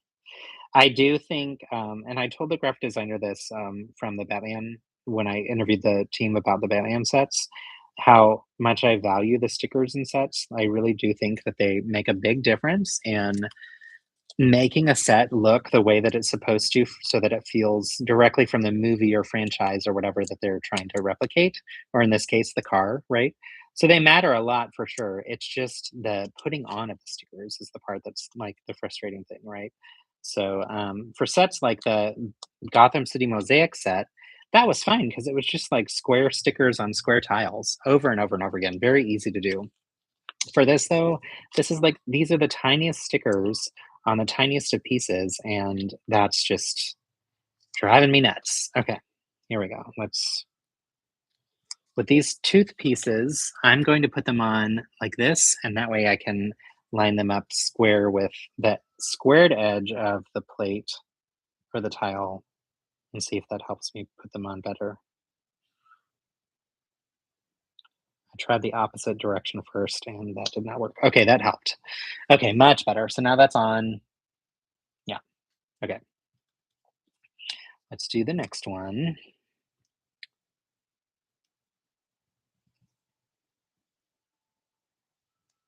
I'm curious if anyone on the feed also builds Speed Champions. Also, yesterday on the feed, we had some issue, or earlier this week, I think. Can't remember when. At some point, we were having issue where people were typing, but it wasn't letting them share their comments. So I'm questioning if that's happening because I know that's happened in the past, and I've asked a couple questions, and I know people are still on here, but I'm not seeing anything come through in the chat. So if that's the case, Zach, you've got my number. If you want to text me and let me know, that'd be great to know if that's an issue because it's not wanting to work. Let's see. I'm gonna look in here. Okay, I don't see anything in here.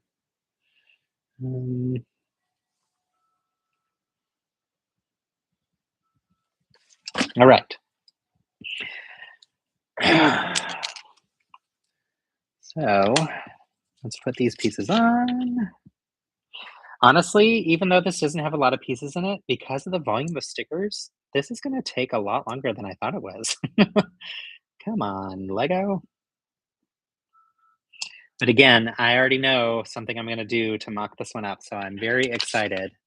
I would love to keep this as the build because I like to keep builds together, but this is the case where I have a perfect mock that I just have to do. So it's going to need that piece, and it is what it is. Okay, chat's okay, good. Chat's working on your end. So I just wasn't sure if it had stopped. I know that it stopped the other day, and I wasn't sure if that was still the case. So glad it's working. All right. Thanks for confirming for me, by the way. Okay, so here's this sticker on. And then here's this piece that's already printed and doesn't need a sticker, which makes me very happy because it's so annoying to have to do a billion stickers. All right, 32. So cool. Okay, so this is going to go on to the car using some, oh, okay, NPU coming through in just a minute. In this set, we have 2 and an extra, so 3 black spoons. I'm really curious as to what that's gonna be for. That's fun. All right, so this is attaching here using an axle. Which is interesting. I wonder if that has to do with the math. Also, the axle is probably gonna help attach the wheels on the front, so maybe that's why. Actually, yeah, that's almost definitely why. Since, with these race vehicles, the wheels just kinda stick out, like it's not attached to the side of the car, if you will. Yeah, that makes sense. Okay, cool. All right, let's finish this piece up. And here's the piece that I'm gonna call the Pikachu piece. Um, okay, got that detail on, and then we have the fun I love this Lego sticker. That's really cool. That one there, and then this one is going upside down. Interesting. So we're gonna do some upside down building here. Aha, cool. So I'm gonna build 2 of these little stacks.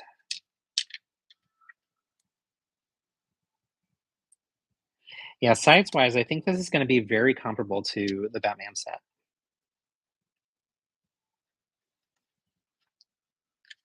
All right.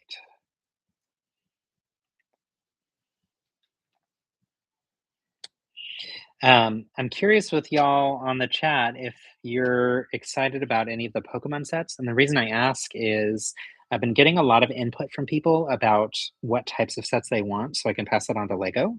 And curious on if any of you are like fans of them, and if so, if you're wanting minifigure scale.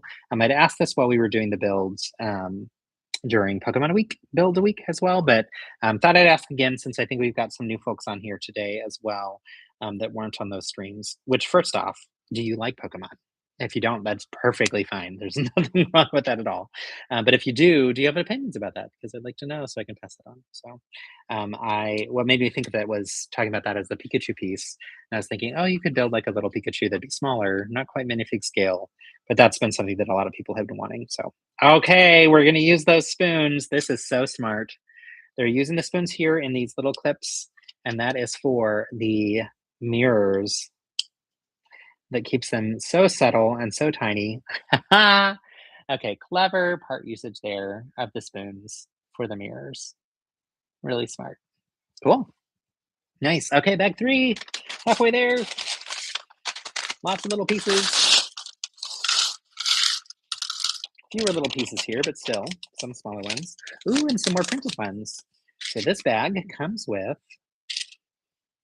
some printed bricks that have a little tiny triangle printed on them, as well as these printed bricks that are shaped in a really interesting way.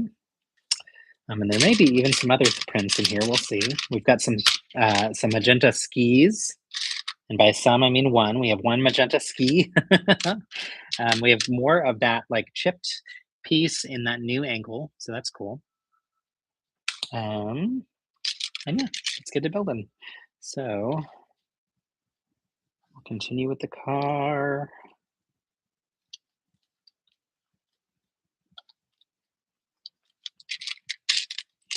Yeah, this is like I don't have near as much of the like nostalgia and such for things like race cars. It's just not my jam typically. And so building these types of things, I was excited they were sending them because I wanted to try something new. But I will say that I do learn some new build techniques each time when I do these types of things, but it's not necessarily my favorite type of thing to build. But what I do love is looking at the parts and seeing what came in it and thinking, how could I use this differently? Like, what might be a way to use this in a cool way? Ooh, this piece also has a print on it. So we've got both triangles options for this, one orientation and one the other orientation. And they go side by side with these black ones, the black bricks that are printed to create that like little almost not chevron, but like angled a little line detail. So that would be really fun to get in mass amounts of these little bricks that have the print on them, because you could do some really cool patterns and interesting things with that for sure. So we'll see if that ever shows up in Pick a Brick, but that'd be cool if it did. All right. I'm going to try to fly through this last portion because I want to get to the comparison of the size of the builds. Mixed feelings or reviews on the Pokemon sets. Okay, fair. You said ultimately you think fans would like to see more brick built sets.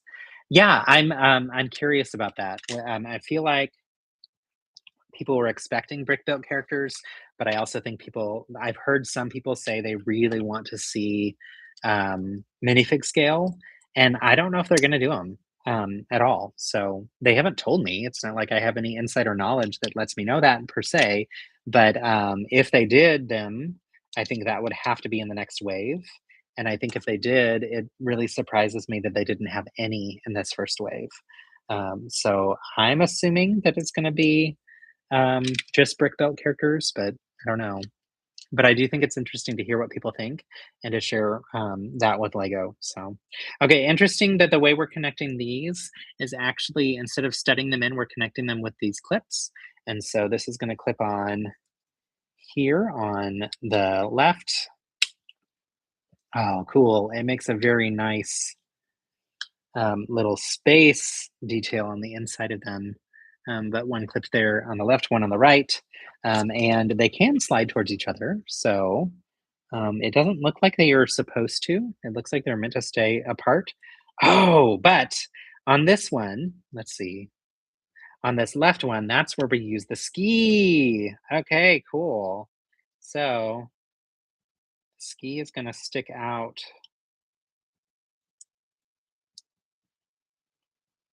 Okay, that's going to add a fun detail. Let me get this clip out. Whoops, that's going to be tough. Oh no. There we go. All right, so let me rebuild this. But that's smart. Okay, so an interesting way to get that clever little detail of the tail of the car, if you will, is they attach the ski between the two. And so you see that just barely sticking out the back end there. And I did it backwards. Dadgummit. Okay, let's try that again. One more time. Flip it around. There we go. Okay. Interesting. It's like a really weird, tiny detail that now I want to see the real car to understand why they did this. But there's like that little tiny fin sticking up at the end. So interesting. Cool. All right.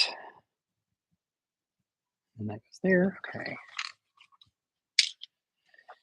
Yeah, the tiny pieces that you have to use for these little detailed cars, like it's not the way my brain wants to work. I like to build larger things. Like I do build a lot of stuff that uses a lot of small parts, but I don't feel like I spend this much time looking at just the tiny pieces over and over and over again. Although that may not be true. I mean, I guess when I did my holiday buddies, those were all pretty small too, but I don't know. It's interesting. I do think that this is a good way to figure out unique ways to use little pieces for sure. So, and I do love the stickers that are coming in this one. Like this one here is going to be on a tile and it says built to race in a really great font. And that's pretty cool. So, yeah, I think that's fun and could be used in other ways potentially.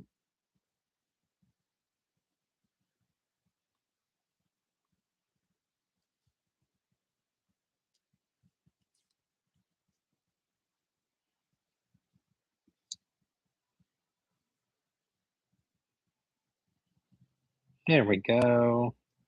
Oop,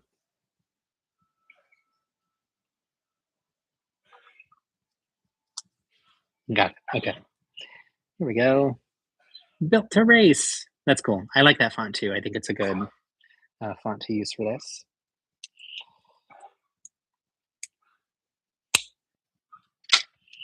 All right.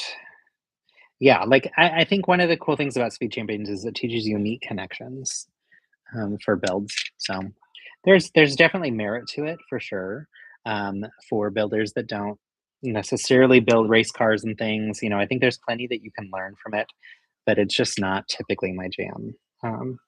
So all right, and then we're gonna do these last pieces. Let's see. So we're using those weird chipped off pieces, like you see here, putting them on here, but we're gonna put some stickers on them first. So let me get those ready.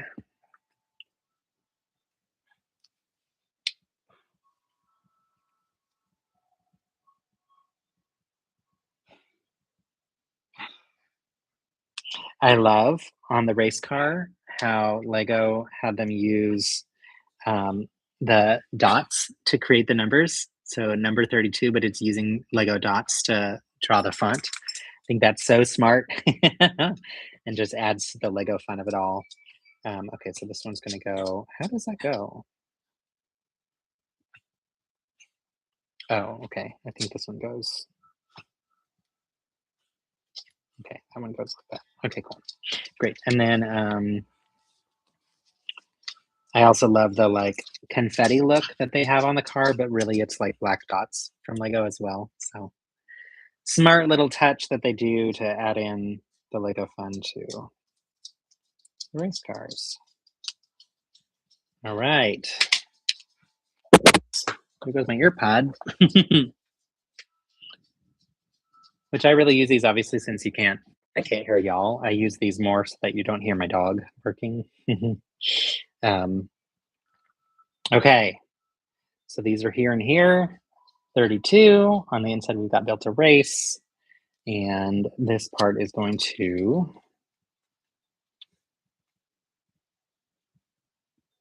wait to do this backwards. I did them backwards. Let me flip them.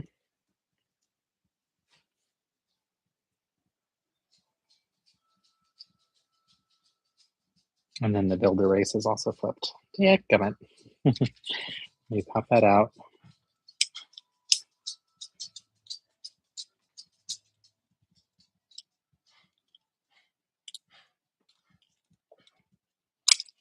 Whew. Lots of work with this. Okay, here we go.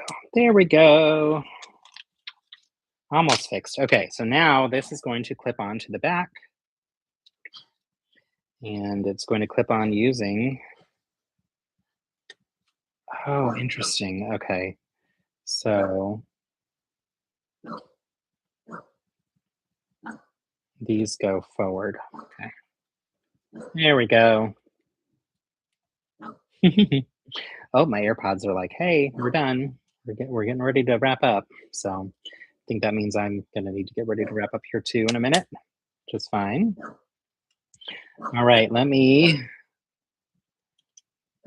show you this piece. Okay, we're almost done here. All right, so we have another sticker to put on. This is the F1 Academy sticker.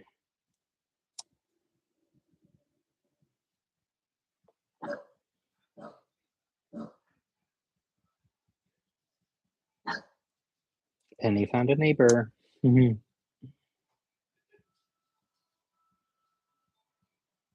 All right. Also, one thing I'm noticing with this, Speed Champions have so many stickers that it makes it hard for me to talk while I'm doing this stuff with y'all. Okay, last one, last bag. Let's play through this. We got some wheels, makes sense. There 2 more tiny stickers left, and then we'll be done with those, thankfully. And just a few more parts, so not too bad. Okay, so we've got some printed parts to these. There's a left and a right version. Those are pretty cool. I like those. You definitely would look like minifig scale Pokemon sets. Also, did you get the Speed Champion Lightning McQueen and Back to the Future sets? I did not. And those are 2 that I would have loved to have gotten. That said, we already have the Back to the Future larger set, so we don't need the smaller one. And actually, we have the original small one too, that I think was from Lego Ideas. So we didn't need a third one. It just would have been fun to have. So no, didn't get those. All that said, though, really, really great sets for sure. And I love that they're Speed Champion scale. I think that it's smart for them to do more in that scale for sure for collectors. And a lot of car enthusiasts are also movie enthusiasts, so it's a nice way to bridge the two together. So, yeah, I like that they did that. Are these printed? Oh, they're not printed. Wait, are they? Wait. Oh my gosh, they are. Okay, so this just baffles me. Why is it that they're able to print on this little cheese wedge, but then they have all these other stickers that have to go on those? Like, come on, y'all. This is a lot of stickering that we're having to do here. And I'm not normally one to complain about stickers, but today I am. Today I'm a sticker hater, apparently. Um, and again, I think the stickers are meaningful and purposeful, and I like them typically. I just don't like having to put so many of them on. So, although this does have a decent balance of having a lot of sticker parts and printed parts, so maybe it's not too shabby. I don't know. I'm just in a mood to complain, I guess. Okay, here's that part. Penny, what you doing? Why you getting riled up? What's that all about, girl? Ah, ah, ah. She's feeling some kind of way. I'm not sure what's going on. Oh, also, because this is printed on a tiny 1 by 1 cheese wedge, that means they gave me an extra, which is fun, but that also means that I need to find the right orientation one. Here we go. Here's the right sticker. So, because there's a left and a right, there's an extra of those black cheese wedges that have the blue sticker. That's kind of fun. All right, let me put these on. Oh, wait, they're not done yet. My goodness. Let's see, what else did I miss? Okay, you talked about your feeling. How do you feel about Speed Champions branching out to specified vehicles from movies or themes versus just race cars? Everyone I know has been saying it's a great set. I've heard the same thing that people really, really like the set for that one in particular, the Back to the Future. I think it's a brilliant move. I think it's going to get more people to build Speed Champion sets than they did before, and so they're going to win over a new audience for that. But I don't necessarily think that it's going to result in people buying traditional Speed Champion sets unless they were already race car fans. Like, I don't know that it's going to win over people to become race car fans, if that makes sense. And I think that's fine. But yeah, I think it's a smart way for them to sell some new product. So, um, if we didn't already have the smaller Back to the Future set, we would have bought it. The bigger one or the new Speed Champion one. So we just didn't need it. So we already have what we need for that. So yeah. All right. So let's create the sides here. Looks really nice. Last stickers. Finally, my goodness, this has been sticker mania and not in a fun way this time. But I'm going to attach them using this plate again.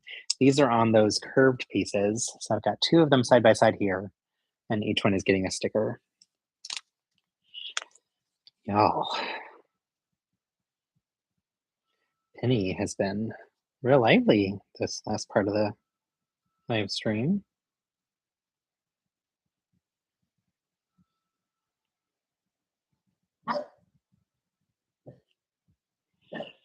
Okay, the really hard part about this sticker is it's meant to look like crooked confetti, which makes it really hard to know if you're putting it on right because the shapes that are printed on the sticker are crooked. So I'm like, wait, is this on? All right, last sticker, y'all. Hold your breath. Yay, we did it! Woohoo! Finally. Okay. So one here, then a few more parts, and then we are done. Done, done, done. Okay. So this goes. How does this go? What in the world? Oh, just kidding. It's very easy. I don't know why. My brain wasn't working. Okay, there we go with this one too. All right, and I did the thing where I build the left side and right side at the same time. So that's sped up this process too. So I'm actually almost done with this, which is fun. All right. Okay, so these are using the basket tops, the handles, to create like basically the pieces that attach the wheels or that connect to the wheels. The, what do you call that? The pistons or whatever, not the pistons, the things that go back and forth, right? To spin the wheels back and forth. Yay, I could skip all those pages and I'm now, uh-oh, Penny just slipped on the floor. She freaked herself out. Girl, what are you doing in the kitchen? Uh-uh. Hey. She is nosy. All right. Oh, it's a flex tube. I didn't realize that. That's fun. So the last pieces, okay, are okay. Wow, that's a very flexible flex tube. That's cool. I wasn't expecting it to be that flexible, but that works out well. Right. That goes there, and then it curves down like so. And we put on the wheels, and I think we're done. Yes. One wheel, two wheels, three wheels. Nope. Come on, come on. There we go.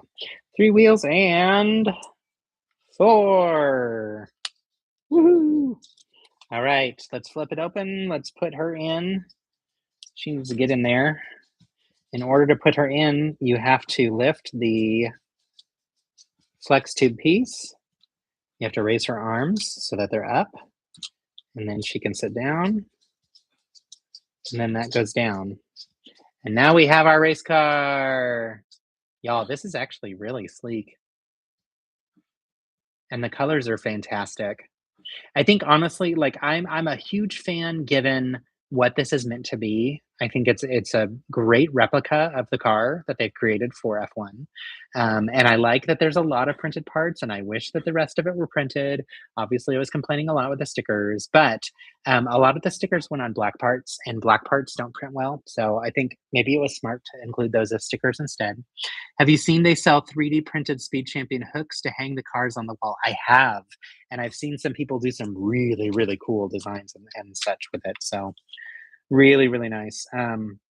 This is great. I'm a fan of the build. I think it was a fun build and interesting in new ways for me. It's not a type of building that I'll do all that often, and that's fine. And but yeah, I'm pleased with this. But I'm more excited to take it apart and use the printed parts in different ways in mocks. So that's also telling you a little bit about my thoughts on it. But I do think it's well done. Now for the grand finale, let us compare the scale of these. So I'm gonna put them here together, and then I'm gonna adjust the camera so that you can see a little bit better. Which I probably need to move all these papers. Let's see. Okay. So now this is aimed down a little bit more. Let's move Clayface. My Clayface. Let's move Batman. Get this out of the way too. Hey, buddy. Okay. So here we have the two cars side by side. I'm going to get a spinny table thing so we can spin them for comparison. Let's see. I've got one right here. All right. So let's get these guys on the spinny table. Okay. So here's our Speed Champions comparison for the scale of these cars. I think they did a great job size-wise. It really looks pretty sleek. In a race between these two, I think my vote would be for Batman. I think Batman might fly a little bit faster, but also he's got some extra power in the Batmobile that's not normal for a car.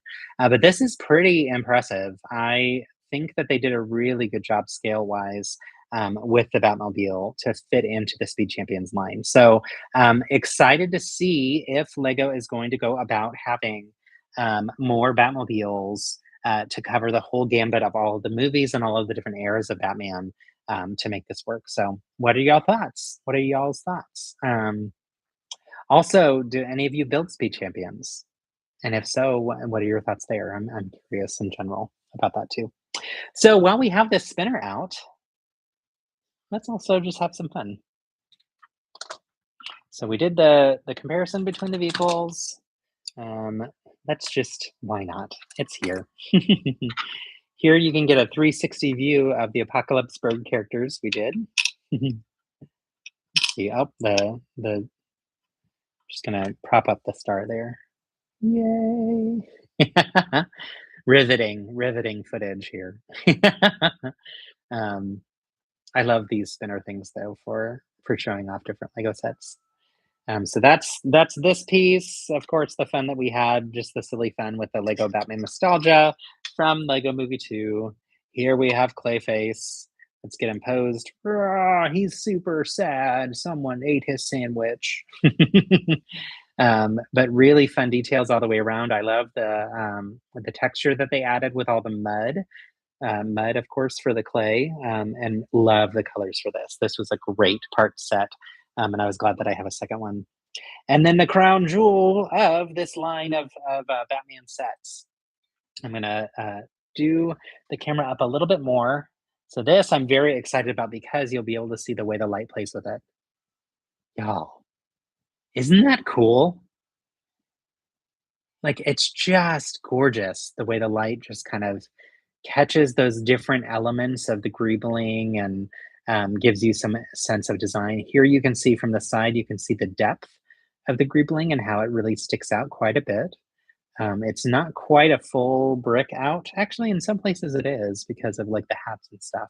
But for the most part, it's probably about 2 plates. But yeah, like this is stunning. And it's going to look fantastic on the wall.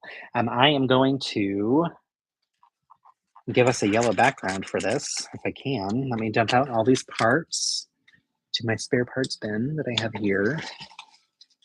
It's funny, these spare parts are like all the parts from the last handful of builds that we've done these last couple of weeks. I've just kind of kept it here. All right, let's see if I can get this close enough. So yeah, just to show you, like the shaping of this is really fantastic. It's really, really well done. So the top, I will say there's a little bit of a squared off edge here. It's kind of bothering me a little bit. Yeah, not 100% perfect, but I don't know what they could have done differently. I don't know. I'll have to look at that and see if I can tweak it to improve for my own liking because I don't like. You see how those like 2 extra corners stick out here and here? I don't know.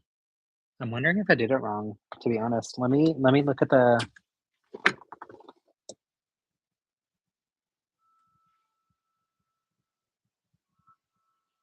I did! Y'all, you're gonna be so happy. I was gonna say, that looks wrong. Something was wrong there. I'm embarrassed.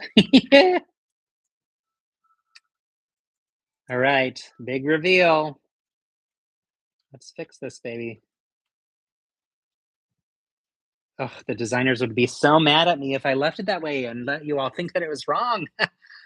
Y'all, okay, I'm so much more satisfied. I was just really disappointed there for a second and was confused. I was like, why is this looking this way? It shouldn't look that way. Yeah, you're right. It shouldn't. You did it wrong. Okay, much better, much better. Okay, look at the like little points here.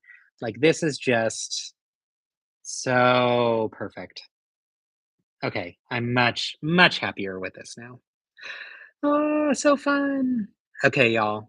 We have been streaming for 4 hours today, which is a little bit longer than I'm used to most days, but it's been a lot of fun. Thank you so much for joining. Tomorrow, if you want to come back again, we will get through 2 Batmobiles. Wa-bang, wa-bang. So we'll get through both of these tomorrow, I promise. We will start at 1 o'clock. So we've got Batman v Superman, which is 220 pieces, and then we have the Batman Batmobile, which is 330 pieces. So I think what we'll do is probably start with the Batman, finish with Batman v Superman, in part because that goes in the order of the film's releases. And that way, we complete our trio of Batmobiles with the Bat symbol. I'm very excited about this. And then I will also, if I have time, we'll do another nostalgic build from Batman. If you all want, let me show you that one real quick. My chair moved far away. Okay, so I don't think I'll do the brick heads like I was planning to do, but I will eventually do all of these because we got 2 copies of the set and have some extra pieces that'll help us finish out all of the Batman eras. But here's the other nostalgic set that I was so excited to do from the Lego Batman movie. This is a fantastic, fantastic car that's super cool. So yeah, so we might actually dive into that tomorrow as well, depending on time. So thank you for joining. It's great to see y'all. I love spending time with y'all, and I'm so grateful for the support that you do. If you haven't, if you're willing to, I would love for you to like and subscribe to the stream to continue supporting my approach with YouTube. I also would love your feedback. So if there's things that you want to see differently or whatever, let me know. I'm always open to that and open to hearing that as well. If I told you to DM me something, please do so that I remember whatever it was that the questions that we had, because I know there were some questions that came up that I want to make sure that I get you the answers to. Plus, they were just like fun things that'll be fun side conversations later. Otherwise, let's see. Oh, I think that I got to all the questions. Yeah. Thanks again. Have a wonderful, wonderful Thursday night evening. If you are still up for streaming, pop over to Ben's stream because he does some live streaming on Thursday evenings as well. Ben's Brick Builds, and tell him hello from Justin. Big hugs, y'all. Build kindness. Bye.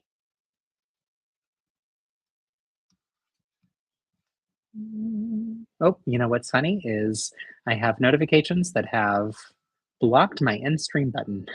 Okay, bye for real now.